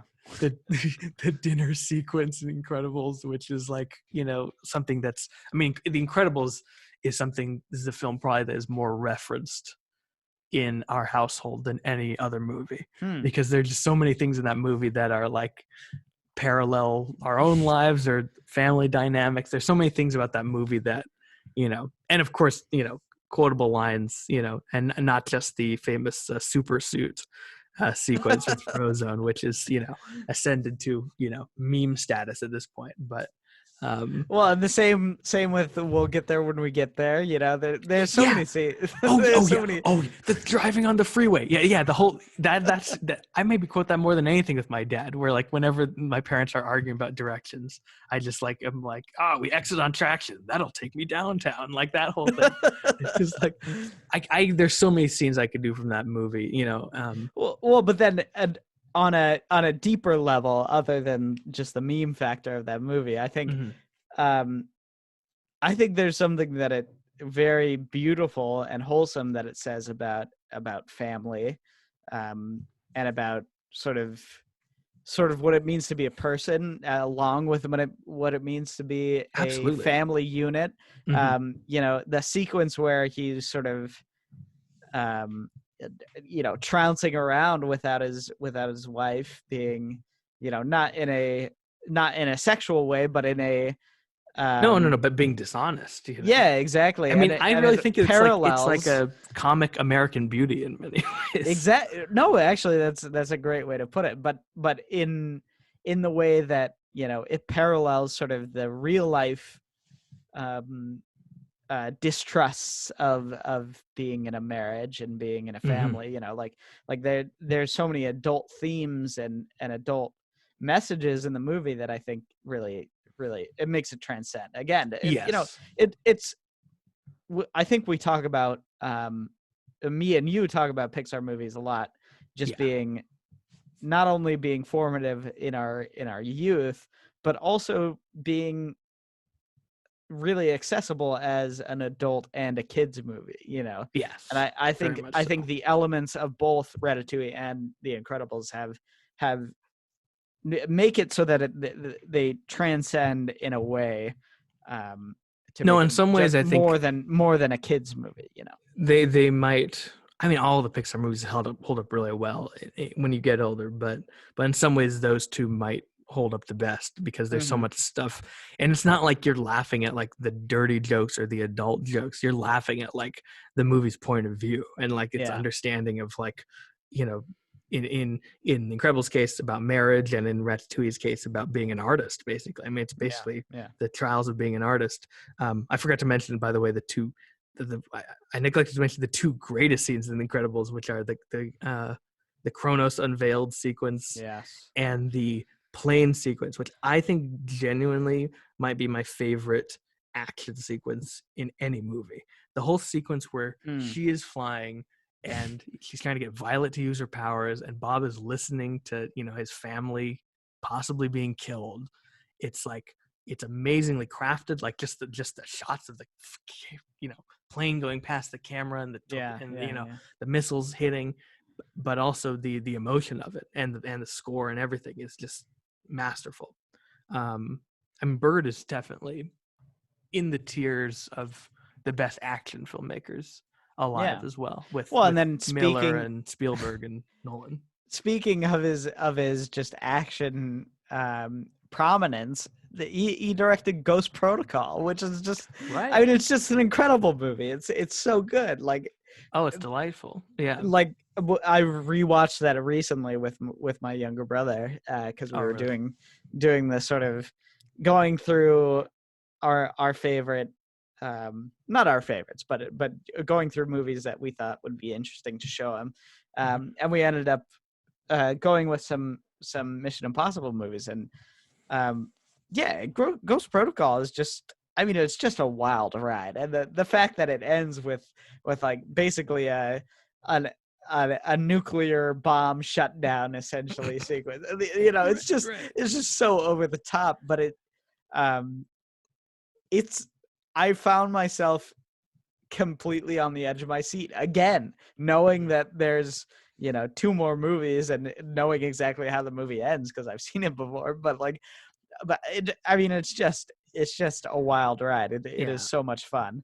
Yeah, he's wonderful. I mean, I think in some ways I almost maybe am too hard on him just because of the greatness of those first three movies, which the other one we didn't mention as much as Iron Giant, which I think you haven't seen, right? I haven't. Yeah, that's why. Yeah, but those three movies are just so great. And then Ghost Protocol, Incredibles 2, and Tomorrowland just are not quite on that same level, but all of them are really good movies. Like, I think Tomorrowland actually is an underrated movie, and I really enjoyed it. I mean, maybe me and Kazu just enjoyed it more in the theater because it was like the first good Pixar movie in 5 years, basically, because it was before Inside Out came out that year. But yeah, Bird is really just wonderful, and I'm really very intrigued to see what this secret movie he's working on with. It's supposed to be a musical that's both live action and animation, where Giacchino's writing the music. I don't know what this is, but he's teased it a bit on like a red carpet or something, and I'm so excited to see what that is. Yeah, interesting. So are we at our top three now? Is that top five? Cuarón, yeah. I mean, he's another guy who I think his last couple movies have been a little bit. I mean, I really didn't like Roma that much at all, and I don't think Gravity was as good as those other two, but the other three. But he had one of the best runs, up there with like Clint Eastwood in the aughts with let's see, Tu Mamma Tambien, Harry Potter, and Children of Men. I mean, that's a pretty astounding run. I mean, the best Harry Potter movie by far. Tu Mamma Tambien might be my favorite foreign language. Not that matters or anything, but That's just a wonderful coming of age movie. Would you say that's a movie where fantastic. the sex is justified? Speaking of that whole idea, because it is very, Yeah, I think so. it's a very graphic movie, but it is very graphic. But I think there's I guess there's almost an elaboration around the sex, considering the fact that the movie is almost, it's almost like using that that sense of sexuality as almost a critique of their I guess bourgeois morals, you know. a little bit, and also just kind of, you know, their shallowness, you know, Yeah. like it 100%. starts out with them just basically going on this trip because they want to fuck this woman, but it by the end of it, there's a real sense of like closeness and I don't know, like that whole sequence in the beach at the end, like it feels like they have grown into something much deeper than they were at the beginning of the movie. That's a funny, you know, I watched that movie with the one time I ever had a sleepover with someone, someone coming over to my house with Adam, which is very awkward because, you know, well, certain parts of that movie, right? I mean, we didn't watch the movie together. Adam had luckily already gone to sleep, but I just thought it was funny that there's my other friend was in the house while I was watching this movie, and there was an earthquake during the movie, so I thought like Coron's immersive sound work was like really like effective, but then it's no, it's an earthquake. But anyway, let's see. I guess, oh God, should I talk about Louis C.K. very quickly? Again, it's like, how many people have we talked about where it's like people really are not crazy about these people these days? But I mean, I still maintain that his run of TV work in the last 10 years, if you count each one of those seasons as a movie, which it basically is, because he's doing he directs, writes, produces, stars in, and edits every episode of those shows. Mm-hmm. So, you know, it's basically like filmmaking, you know.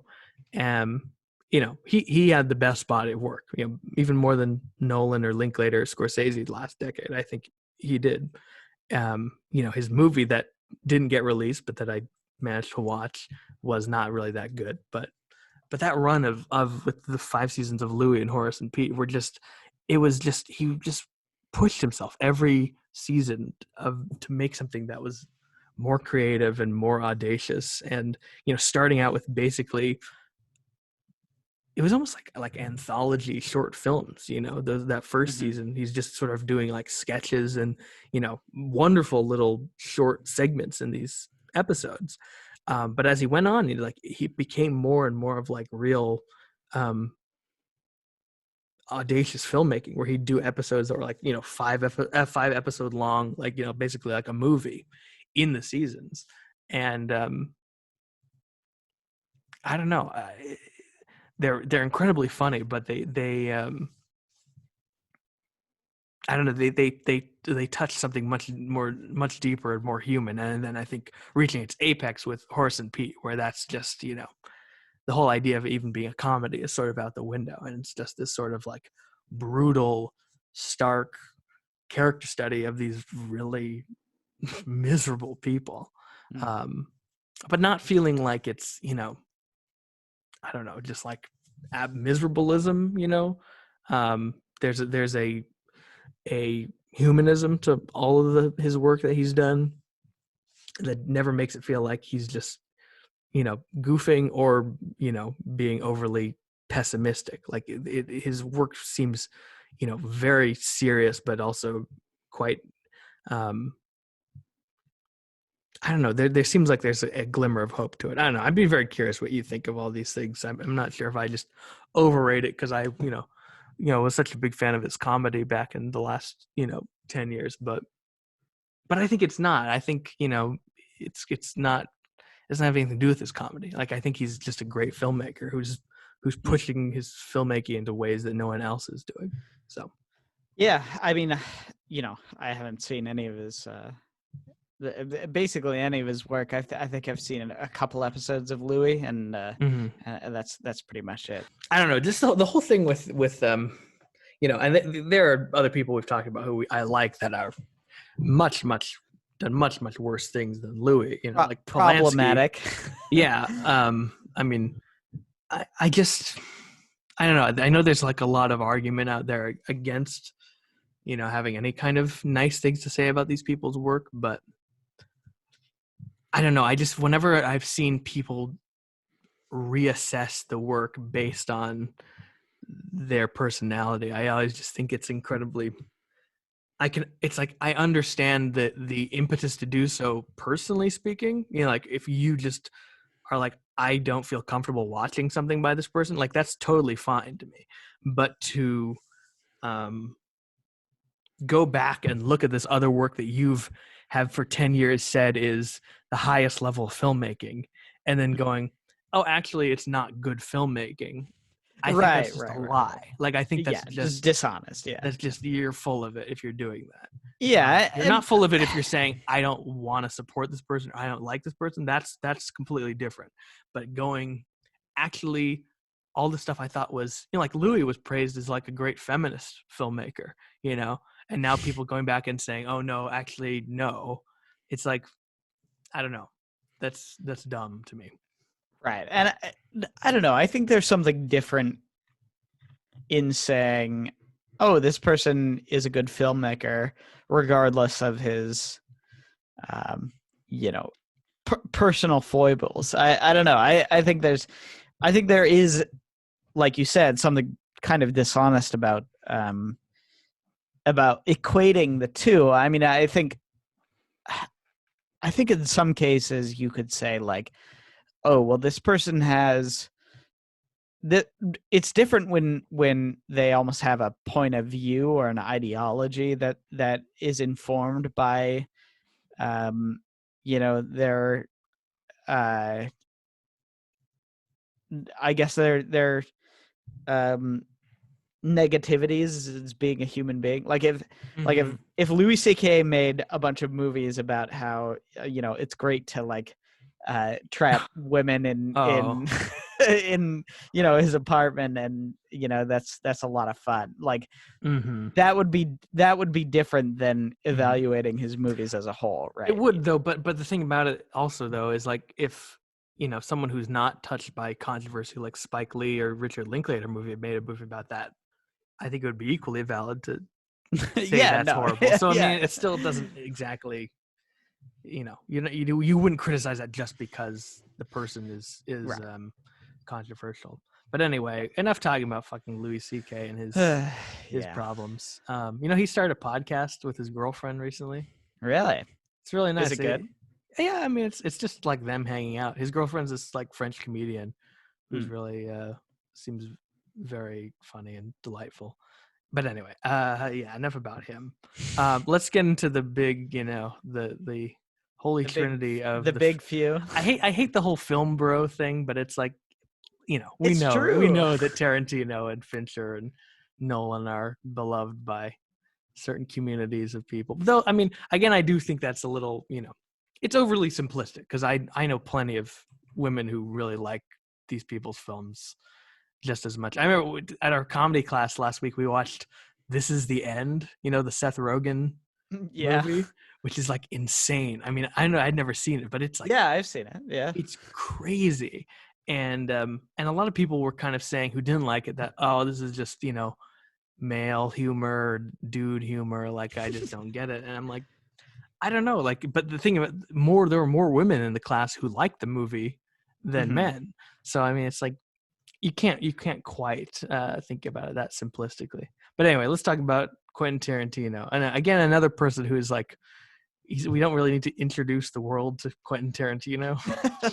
But right, yeah. You could just say that we, I don't know if he's someone I sort of put in the category of I really liked him, but he wasn't at the highest level for a long time, just because I think I liked his early. Again, it's like I like those, Jackie Brown and Pulp Fiction more than anything that came after that. I'm not sure if you felt the same way. Well, I would say I liked Reservoir Dogs, Pulp Fiction, and Kill Bill. I think Jackie Brown is up there for me, but it didn't. to me, I Kill connected. Bill people, I, man. I It's really connected interesting. with the other three. In my yeah, no, I mean, you know me, I love Kill Bill. I think Kill Bill, before probably Once Upon a Time, actually, Kill Bill was one of my favorite. One of my favorites of his, just because I considered it to be his like love letter to sort of all of the movies that he Right. loved, you know. Right. So I mean, look, don't get me wrong. All of these movies are good. I mean, yes, are yes, more yes. than good, are like very good or, Great, yes. Masterful in some cases. But I think something about after Once Upon a Time in Hollywood came out, and just, the cycle of me seeing that seven times Yeah. in the theater and just falling in love with this movie, basically. Weirdly, after, I mean, remember we got hot dogs after the movie, and I was acting like it was like one of his lesser efforts, and then now I think it's something I could see even maybe even creeping into that Jackie Brown Pulp Fiction level. Yeah. It's certainly the one I No, see no, me myself too. watching the most, or as much as those two in the future. Well, you think about this, like we saw Hateful Eight together, right? Yes. And I think I had seen it once before. I saw it with you. Yeah, I think we and then both we saw saw it it for the again. second time together. Yeah. And so my second time seeing that movie, actually, I really enjoyed it much more than the first time. But the first time I was like, it Mm-hmm. seems like Tarantino made a movie that his fans wanted to see, and that was Yeah, okay, I think I did like it more the second time as well, now that I think of it.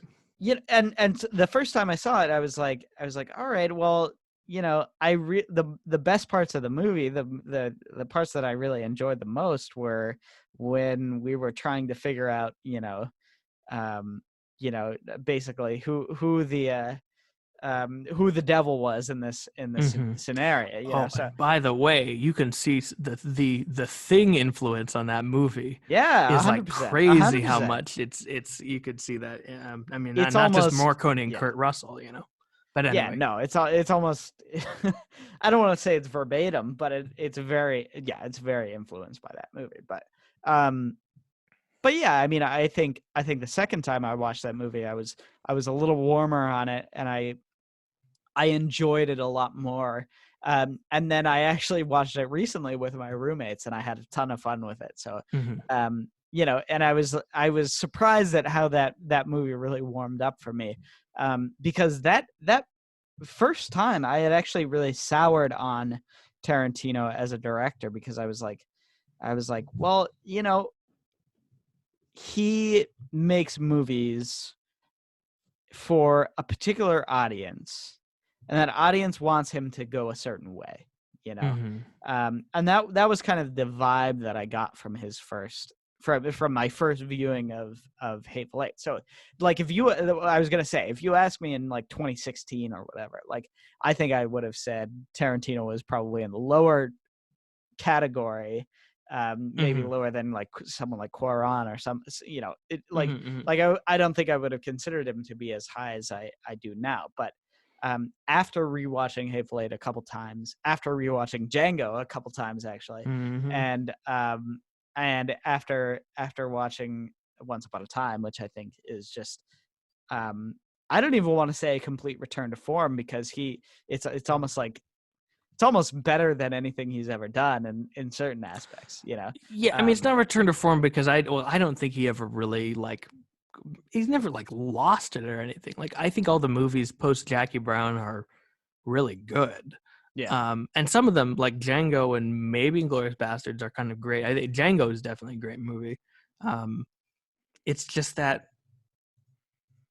I think Pulp Fiction, it's like with Jackie Brown, he leaned into the thing I liked about Pulp Fiction the most, which was the kind of interplay between characters and the humanity of it, I guess you would say.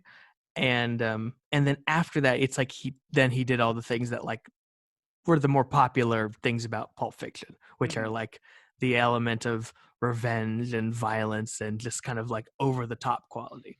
And of course, in Kill Bill, it's delightful, and actually in Death Proof, it's quite delightful too. I mean, he is a master craftsman. Like, every one of these movies is at just the highest level of his ability to write a scene, shoot a scene, create tension between characters. I mean, all of the movies have this ability. But it's like with Once Upon a Time in Hollywood, he was able to go back to that quality of interest in people's humanity while also bottling up that delight with over-the-top violence in kind of the most perfect way, and sort of like basically creating the movie as like this like spring that coils down and then just explodes in the last 20 minutes. I mean, it's, to me, it's the most satisfying violent sequence he's ever done, I think. I mean, really, one of the best sequences he's ever done, period, really. And also with an added layer of kind of, I guess, like thoughtfulness about the passage of time, and wishing things could have been different, and sadness with the way just the way history goes, I guess. And I don't know, to me it made me respect him more as a filmmaker, and even kind of like as a human being too. Yeah. 100%. Well, yeah, and that's what I said coming out of that movie. I was like, wow, this is almost the movie. This is the film that I wish Tarantino had been making for, since basically Inglourious Bastards. Even though, again, I liked Django, I liked Hateful Eight. This is the movie that I think he wanted to make in a certain sense. It's the most mature of his movies. It's the most retrospective and introspective of his movies, and it's the one that I felt he was really considering things from a very a much more mature perspective than he had been before. Yes. And so to me, that was always my my thought on this movie was with his three, I guess, his sort of revenge trilogy in a certain sense, you could say, or maybe revenge fivesome with the Kill Bills, and then Inglourious Bastards, Django, and Hateful Eight. He leaned into his stereotypes of filmmaking. He leaned into his most id level sensations, and so like to me that always has a certain ceiling. There is a catharsis in that, and there is something wonderful about those movies. But they are wonderful, but it's just not the dimension of like spirituality, or not spirituality, but like spirit or like humanity is not there in the way it is in Once Upon a Time. So I mean, all those movies are, they sure make for a great, as stereotypical as it is, his movies are the ones we went to the most in our film club, and also when I'd hang out with Adam, like there is a great thing about being like a teenager and being like, hey, have you seen this Tarantino movie? And then like Adam, getting to show your friends Pulp Fiction or Inglourious Bastards, and just being like, having your mind blown, and then showing them Jackie Brown and them going, yeah, whatever. So I watched Jackie Brown with my brother for the first time last year, and he loved it. And then when he was working at the ramen shop, he just was listening to the Jackie Brown soundtrack the entire time in the little room he was in. Yeah, wonderful, wonderful movies. Should we move on to Fincher, I guess? Let's do it. I mean, oh gosh. Yeah. Well, I'll say I'm excited for the first time since I've really become aware of Tarantino as a director. I'm excited to see where he goes too. Which is I mean, it's interesting to say. I mean, I know he says he only has, however many movies he has left. What is it, 3 or whatever? One? He says this is the last one? He said not. He said 10 movies. This is his 9th movie. I mean, Really? it's his 10th if you count Kill Bill as 2, but he counts it as 1. I thought he said 13. No, he said 10. Oh. But come on, man. I mean, I don't believe it for a second that he would Yeah, not be able to resist. I mean, there are like 5 people who are as adept at the craft of filmmaking as he is. Yeah. And maybe even fewer who are as innovative and, you know, and great at it. So, you know, I'm sure he'll continue to make stuff, and I mean, I would have always been looking forward to it, but especially now I am looking forward to it. Well, so, in any case, let's move on to Fincher, because I think our boy David Fincher. Oh my gosh, we just gush about him whenever we talk about movies. I feel like we end up always back to Fincher, because for me, here's why I put Nolan and Fincher almost like as 2 sides of the same coin for me. Mm-hmm. Because Fincher was the one, or Nolan was the one who like really got me into thinking about film as an art form and as a sort of like a heady medium. And I think that's probably common for a lot of people our age, maybe. He's a wonderful gateway drug or stepping stone. Yes. Because the thing about his movies is that they're like these wonderful, I don't know if I'd call them intellectual, but they're very like they are more thoughtful, more heady than the kids movies you end up watching. But they're very accessible. They're very, he really holds your hand. He melds. I wouldn't say that it's detriment. Some people find that bad, but I don't mind that. When you watch something like Inception, he melds the thoughtful and the entertaining in a way that is so unlike basically anybody else that we've listed. I guess not on that entertaining on the mainstream level, certainly. Yeah, who else? Think about the people that we've talked about. Who else has kind of been able to do that? Has anyone else like this had a really huge success like that? I mean, I guess maybe the Pixar guys a little bit, but it's a little bit of a different thing. I mean, Tarantino still finds some pretty impressive success for the kinds of movies he makes. And he and Nolan are probably 2 of the only people who will win the box office just on their name alone. You know, I don't even really think Scorsese technically is in that category, because he does, like, Silence didn't do well, and I mean, I know it's a harder movie, but I don't even think The Irishman would have done well if it was a conventional movie. I completely agree. Oh, people are like, oh, it's 3 hours? No, I'm not going to watch that. Yeah. No. But like Once Upon a Time in Hollywood is a weird movie to become like a huge box office success. Basically a hangout movie. And Nolan, he has found that, but anyway, should we, going back to Fincher, I don't think what I was going to say was he, if Nolan was the one who got me sort of introduced to film, Fincher was the one who got me like plunged deep into the depths of hell in a certain way. Like Fincher was the one that got me to he like destroyed me in a certain sense. Like I saw, I think the first Fincher movie I saw, weirdly, either was Seven or Fight Club.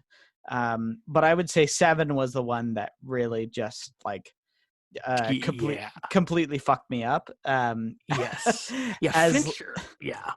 I think I held off on Fincher probably for a little bit longer than some of these, and probably Tarantino too, actually, to an extent, because of the violence. But Fincher in particular was very, like, I went very tentatively. I mean, it's a good, Social Network was a good first one because it's not, there's nothing violent in that movie.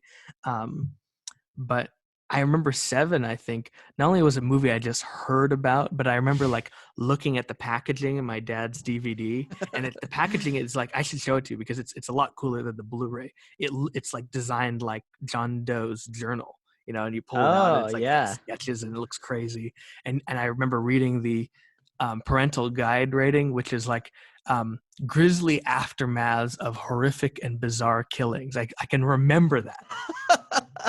and just being like, this is like the absolute like height of horrifying. Like it is by far the most horrifying parental guidance thing I'd ever read, and clearly it's stuck in my head.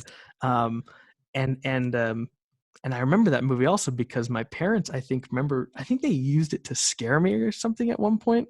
Like maybe I was being like demanding too much food at the dinner table. I was being gluttonous. Oh no. And my parents were like, there's this movie, about the 7 deadly sins, and he kills people using the 7 deadly. I don't think I was like super young, but I was definitely like too young to watch the movie. And they're like telling me like, oh, they're just describing the murders basically, and I was just like horrified. And my parents are kind of sick people for doing that. But it's pretty funny. And when I finally watched it, which I think was in probably senior year, when I got the film club together, we watched it with Kimana and Adam and Katie, and we were just absolutely. I remember Kimana got emotional just in the scene where John Doe is talking to them in the back of the car. Like doing it. Oh yeah, me too. He's just winding them up, and just he's so evil that it was like upsetting to her. Like it was like making her like.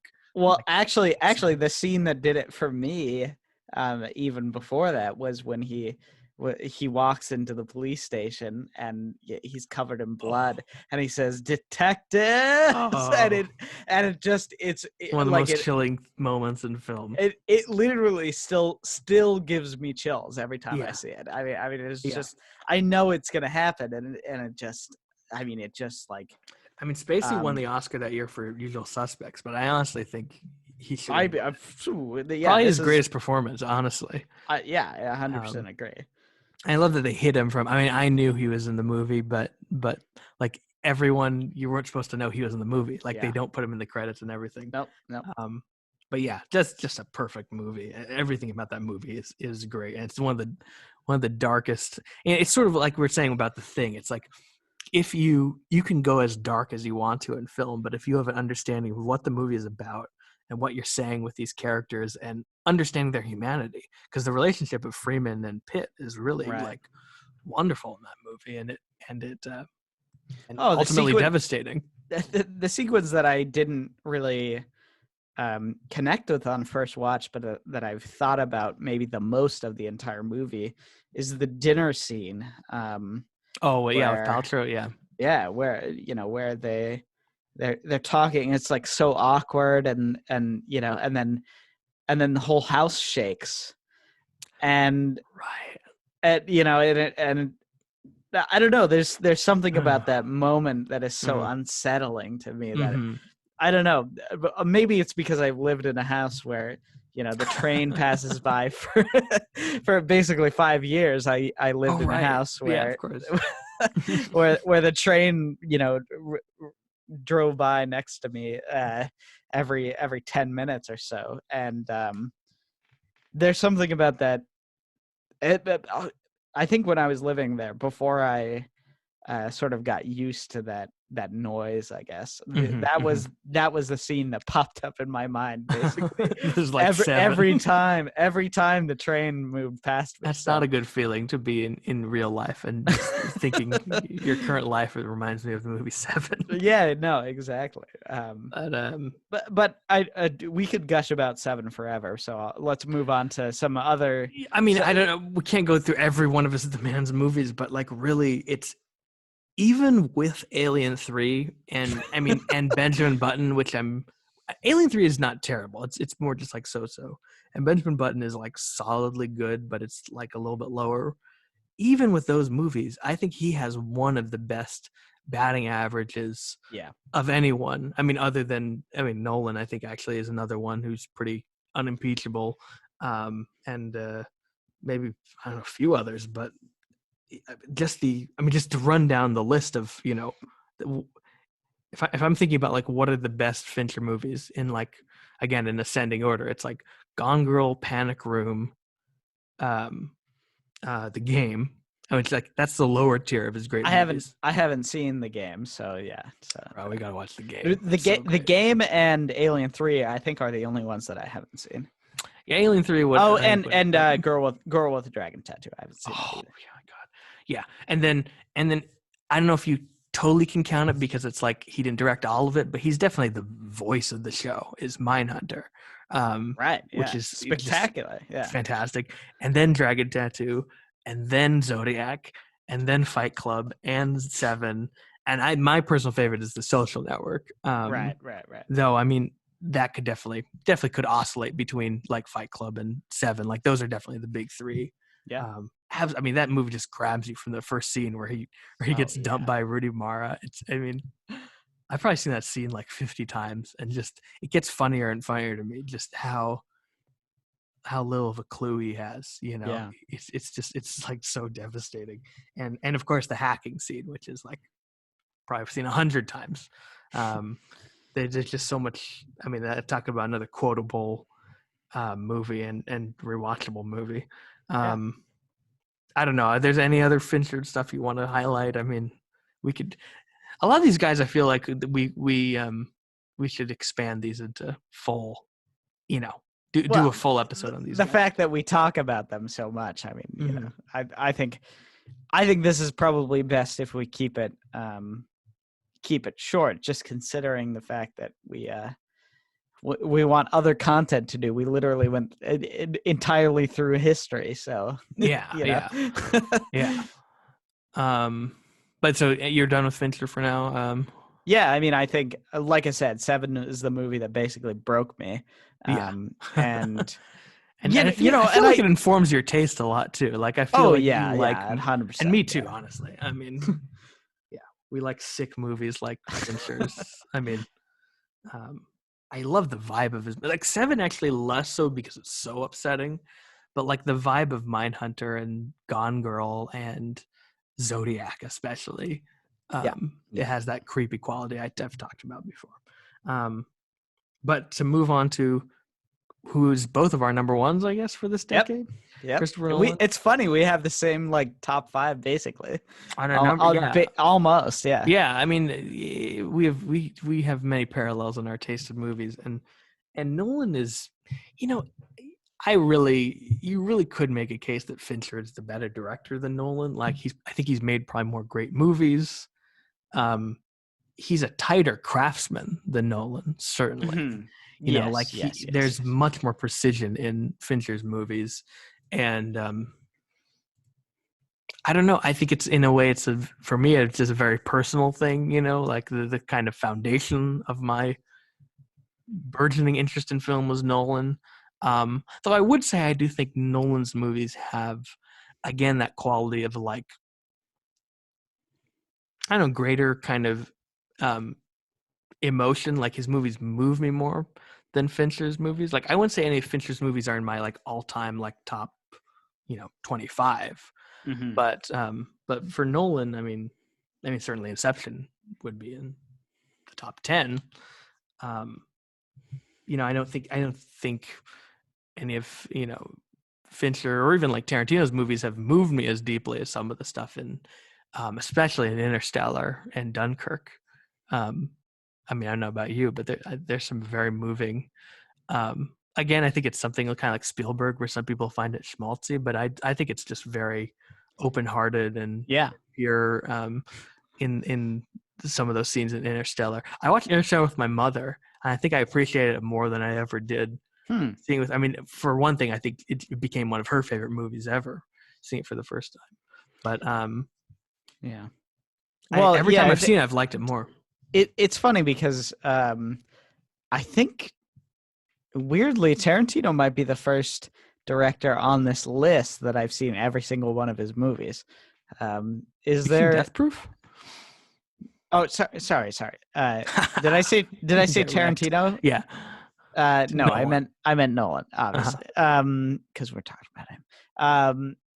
Yeah, Nolan is the only person on this list that I've seen every single one of his movies. Right. I would say in this list, even Kazu has throughout the decades that I don't think there's any other person that I've seen all of their movies, other than people who have very small filmographies. I'm sure. Yeah. Like, some of the Pixar guys. Yeah. So, well, even then, I mean, I haven't seen.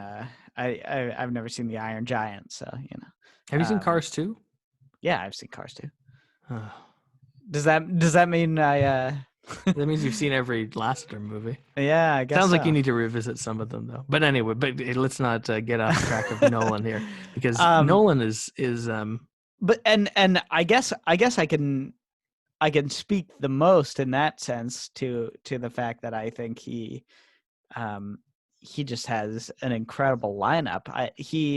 I don't think he's ever made a bad movie. I think the closest that he gets maybe is The Dark Knight Rises, which isn't even a bad movie.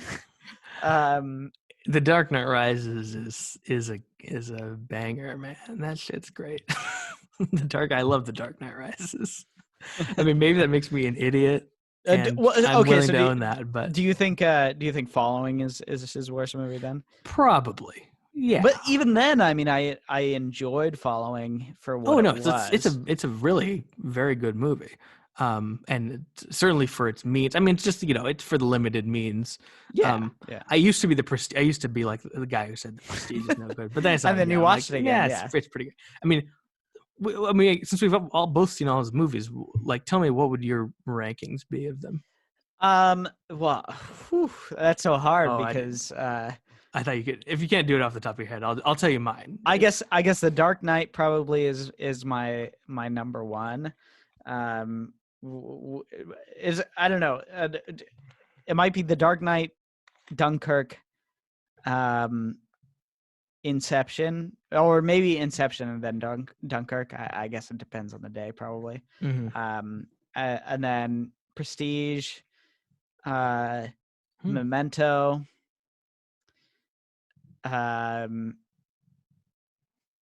Interstellar, Insomnia. Well, no. Actually, Interstellar, Batman Begins, Insomnia, and then Dark Knight Rises and Following, probably at the end there. Mine in the reverse order would be probably Following, Prestige still. Though again, it's like it's really good. It's just like those movies are the ones that don't. Those and then Insomnia are the ones that like are not. I don't know if I put in the great level, but are more just like really just like solidly very good movies. The Dark Knight Rises, it's like, I sound like a moron to say it's a great movie, but I've seen that movie probably more than any Nolan movie. Like, really? Maybe not Inception, but I don't even know. Like, genuinely, that movie I've watched over and over again, and I just find it absolutely delightful. That's The Dark Knight for me. I mean, it's the one that I've seen the most. It doesn't make sense because obviously The Dark Knight is a better movie, but there's something about The Dark Knight Rises. I think maybe it's just like, I don't know. It's undeniably his dumbest movie, but it's a blast. Like, it's just like one great set piece and sequence after another. Sorry, and so that and then Batman Begins, which I don't watch as much, but I love the atmosphere of that movie probably more than any of the Batman movies. Like, there's something about that the Narrows, that whole sort of Blade Runner vibe it has. I definitely, as I've gotten older, recognize that his command of action is not as good as he got to with The Dark Knight and Inception, but it's still, I think it's still great just on the character building standpoint. The character arc he goes through.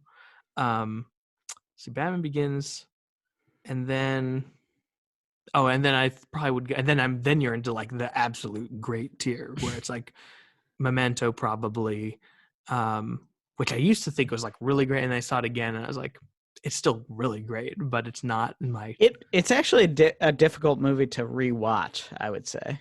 Yeah, maybe it's like you're less blown away by it again. Yeah. And also I think I don't know, maybe I'm just more of a sucker or just more prefer the late Nolan kind of like bombastic, emotionalistic kind of movies he's been making rather than the smart, clever early Nolan.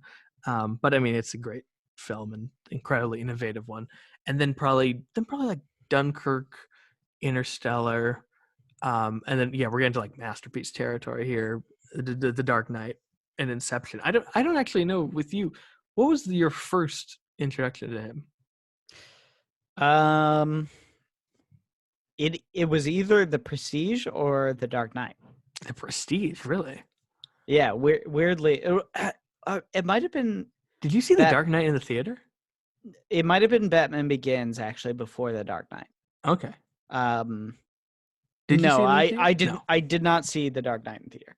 No, it freaked me out when I saw the trailers for that. I was like, no, I'm not seeing that. When I was 11. No, yeah, I was not. I was not allowed to see The Dark. Well, were you? Yeah, we were 11. Yeah, I was not allowed to see. My friend Khalil in whatever grade that would have been, I think he went and saw it. He was much cooler than me, and he went to see it. And he was like quoting the movie. He was like, "Why so serious?" I don't want to see this. Well, it kind of in that time it had sort of meme status in a lot of ways. Well, meme, but also just like quotable because it was so great, and there was just so many things that were so memorable about it, and I just was so put off by seeing it. I think I told my dad you could tell me anything about the movie. Like I'd sort of let him spoil it for me. So unfortunately, there's certain things about it that I didn't really get to experience, the surprise of, should I not spoil it for whoever's listening? I don't know. But no, everybody's seen it. Rachel getting killed or Two-Face stuff. Like there was things that my dad just sort of told me all about. And so I had not, luckily I had not been spoiled. The amount that I had sort of, that I had seen in that, or I guess the amount of spoilers that I had in that movie because I didn't see it in theaters was everything with the Joker basically. The Joker monologues people were quoting and stuff like that. So I had that context, but when I saw the movie, it sort of shaped it in a way that I didn't understand. It is funny because now that I'm thinking about it, I really actually don't know what I saw first. I'm really trying to think. It must have been I have a distinct memory actually of watching The Prestige on YouTube, weirdly. Hey man, I was doing that too back in the day. On my iPhone, no less. Yeah. They had YouTube was basically like lawless back then. They didn't give a fuck about their DMCA stuff that they do now. But that's how I first saw the 12 Angry Men. In fact, that's the only time I've ever seen it. It's on my phone. Really? Yeah. Yeah, that's interesting. No, I mean I distinctly remember watching The Prestige on my phone or on my iPad or something like that. I guess in like either junior high and high school, early high school. So it's possible that was the first movie that I watched of his, and then I backfilled that in with Batman Begins and The Dark Knight when I started sort of getting more into watching movies. This explains why you have such an affection for The Prestige, which I think is not the highest. But a lot of people disagree with me though. Well, and then Inception weirdly came later because I don't think I saw that until I did not see it in theaters, and I remember everybody was kind of raving about it. You missed Inception in theaters? I missed Inception in theaters, which sucks, it's kind of funny. It's very strange. It's one that it's possible that I would enjoy it much more if I saw it in theaters actually. Because it's always been one that is like on the top tier for me of Nolan movies, but I feel like people have a different affection for it than I do. I never got the sense you had the same kind of like nostalgia inflected kind of feeling I have for Inception. As much as you appreciate it, like it's not something you talk about reverentially the way Yes. I do. Yeah, which is very funny. I mean, I wish it was different, because I really enjoy that movie and I like it a lot, but I feel like I'm missing out in a certain way, in that people, when they were in the sort of zeitgeist of talking about Inception, I remember people being like completely like mind blown about Inception, and I didn't get to have that experience until later, Right. where I really enjoyed the movie, obviously, but it wasn't sort of the same, almost like collective, the collective experience that people had with that movie, I would say. So for me, that's why it's never going to take the place of something like The Dark Knight, where I have vivid memories of watching that at 2 a.m, being like, I think I watched that at one point like 2 times in the same night, because I was just like, I was so like, it was like a movie I can that understand it though, that I was just like, I was like so blown away with, whereas like Inception, I saw it at a little bit of a later point in my time, where I had sort of an established, I had sort of established a film understanding in a way that I hadn't when I had watched some of these earlier Nolan movies. So yeah, I just remembered something so weird about The Dark Knight, which is that I can't believe I like never thought of this in so long, but I think the first time I watched it, or what happened was, my dad had The Dark Knight on his iPod Classic, and I would watch just like little pieces of it. Like I would watch before I'd ever seen it. I was like, I remember reading the script, the opening sequence, the bank sequence. Right. And I watched it. And I was like, oh my God, this is so awesome. I'd watch that over and over and over again, and then sort of like watch a little bit more and be like, I don't know, I shouldn't be watching this, And I remember, this is like post having seen Inception and maybe having seen Batman Begins. And then eventually it's like me and my dad and I remember it was like on a car ride home, we were talking about like, hey, let's watch The Dark Knight together. And my mom being like very concerned about it. And we we're talking about the parental guide, how it said menace in the parental guide. I've never seen before. Not just violence and gore. No, it's weird. and that we're talking about how, like, these things, they stick with you, and are you sure you want to? It wasn't like they were being, or my mom was being prohibitive. Actually, it was more like she was talking about like, are you sure you want to make this step of like watching this that might be kind of disturbing? And I was like genuinely like not sure, but eventually like I was like, it was sort of like taking this leap of faith. I remember when I finally went and watched the whole thing. And of course, it's not super so bad. It's so funny. The I'm just looking at the MPAA rating. It says intense sequences of violence and some menace, which I don't even know what that means. But yeah, it's bizarre. But it I for some reason I just hadn't thought of that in so many years. But that was my first. I had like this weird experience of watching little pieces of it before actually watching. I'm not sure if I actually skipped around and watched like, the underground semi-truck heist. Like I'm not sure if I watched things before I watched the whole thing, but boy, after I had seen it the first time, I know I took that iPod Classic and I was watching those scenes over and over again of just especially those action scenes and like the whole finale and everything. I mean, it is just like one absolutely stunning sequence after another. And of course, gotta mention Heath Ledger as still, I think, one of the, as much as everything that movie has become, overly quoted and overly saturated in the culture, it remains one of the great movies of the century, and one of the top villains performances ever. Yes, I would say. Yes. I mean, what a tragedy that like was he dead like before the movie came out? I mean, He was, yeah. I think the month before. Yeah, that's just devastating. Yeah. Well, so I watched the movie again very recently, actually, in the last couple of months, with my little brother, because he had never seen it. So he's taking the journey for the first time. Yeah. Wonderful. And so it was again another.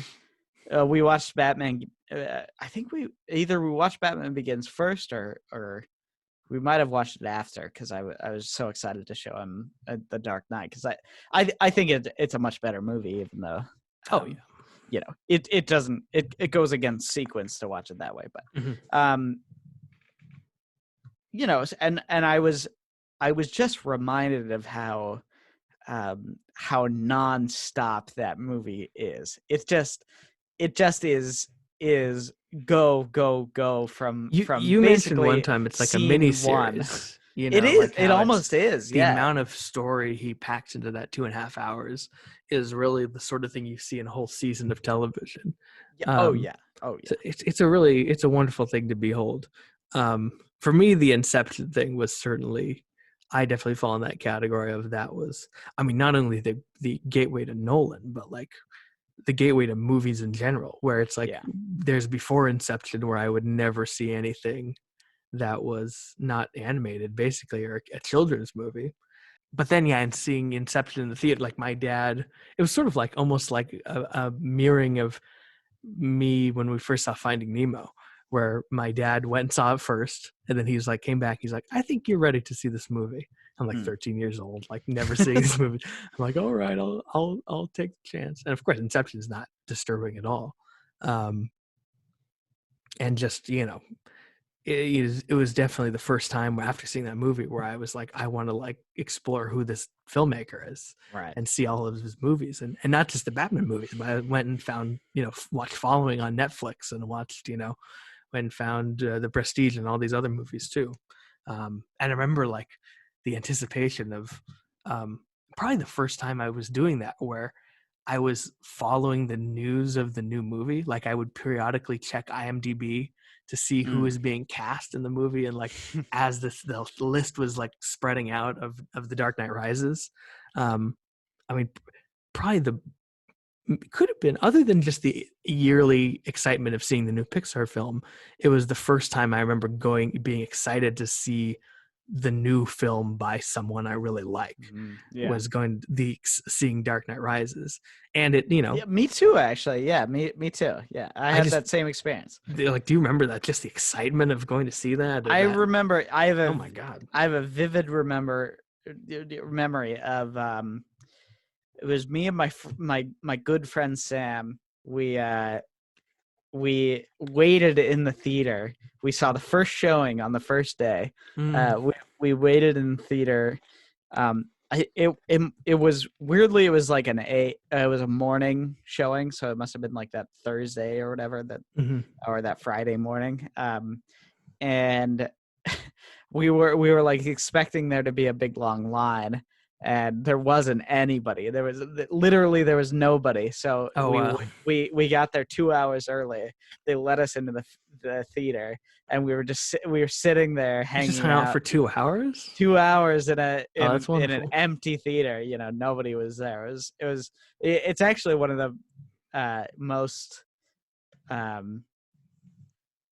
most interesting childhood memories that I have. That sounds wonderful. That was almost what happened to me with Rise of Skywalker, except then I almost like got into a fight with that guy because I was saving 14 seats, which was like, it went from just wonderful me eating purple Doritos to an absolute nightmare. But that sounds delightful. And then of course, seeing this, to me, it's just like, it's a great movie to see when you're 15 years old. I think I think a lot of adults probably are the ones who have that rated the lowest, but as whenever it just hit the right time in my life to see The Dark Knight Rises, and appreciate it in a way that I don't know, that even though it doesn't live up to the level of some of his other movies. But anyway, is there anything else to say about his movies? Nolan? I mean, I sort of think we should do another one on a full episode on Inception, and you should watch it again because I think it was that the would be 10-year good. anniversary. It was just a few weeks ago, which is pretty amazing. Wow, 10 years. I think it's been 10 years since that came out. What would I have been? I guess 13. Yeah. So yeah. I wasn't. My parents decided I wasn't quite old enough to to see see Inception. And that was the first time I remember being mad about the Oscars too. Was when we found out that Nolan didn't get nominated for Best Director, which is like still unbelievable to me. I mean, got nominated for Best Picture, but like, he should have won Best Director for Inception. I mean, and Tom Hooper won. You know, oh God! And then look where the two of them have gone. I mean, and then I think the one other thing I said about Nolan is I just think that he's become one of the most consistent directors of just like every movie he's put out since Dark Knight is basically great. Yeah. And Dunkirk, to me, it was like Tarantino has spoken about this much more eloquently on the Rewatchables podcast about how it sort of is like the ultimate distillation of Nolan's talent. Yeah. Where it's a movie that's just it just sort of gets rid of all the kind of the fat of narrative or character or any of these things, and just does the thing that he's great at, which is building tension, cross-cutting between things, like because it's like those were the highlights of all his great movies, right? And then it's like Dunkirk, he just made a movie that is just that for an hour and 40 minutes. I mean, it's pretty unheard of that you just make a movie like that, let alone with the time structure. And I mean, I don't think it's his best movie because I think there are other like I just find the other ones maybe more entertaining or more fun than Dunkirk, but it's certainly just the I don't know, in some ways it's his most like tight movie, you know. So of course I'm, you know, Tenet was one of the most anticipated movies this year, and it's very depressing to me to think that the ultimate non-pandemic timeline we would have already and probably would have seen together, because we generally do, the new Nolan, new Wes Anderson, the new Pete Docter movie. Maybe even Edgar Wright. I said at the beginning of the year, and I look at it as maybe one of my most embarrassing moments of the year. It was like, I think it was at my work. We were talking about like, oh, you know, what are you looking forward to this year? And I was like, oh, this year looks like it's going to be another great year for movies. You know, 2019 was spectacular. 2020 is looking up to be, you know, another great year. So I'm excited for that. And how wrong I could be. Yeah, it's literally. I think I jinxed the entire fucking year. It's pretty rough. I mean, I don't think you had anything to do with it, but it's pretty sad to behold. I mean, I do not have high hopes that Tenet is going to come out this year, but I think we talked about this at the top of this 2-part podcast, maybe. No, or at parts. The other one. I mean, we're at 3 hours. This might be. I don't know. This it might just be one episode of us talking about the 90s, because this is like insane. I mean, I don't care because I'm just enjoying talking to you. I could probably go another decade we're not going to spend this long on the next one, but no, I mean, I have no problem whatsoever continuing to talk to you. I mean, this is like the old days where we would sit and talk for hours and hours. I'll just say I have one more beer in my. I probably have more in the fridge, so very important. But I've got one more beer right next to me. So and then one more person in the 90s I want to shout out, who's not a major person by any stretch. It's one of these like one movie people, but you'll see why I want to mention her, because it's kind of sad. It's Adrienne Shelley, who made the movie Waitress, which I think is actually like kind of a masterpiece and just a beautiful movie. And it's the only movie I've seen by her. She made 2 other movies, but the tragic thing is she was murdered like the month the movie got accepted to Sundance. Oh, So wow. it's like she made her masterpiece and then didn't even get to see the adulation, let alone the incredible future she might have had. So that's it. To me, is one of the great tragedies of modern movies is the loss of her. But I forgot to put her on the list for whatever reason, so I just wanted to mention her briefly before we. I guess so. We're gonna move on to the 2000s now. Let's do it.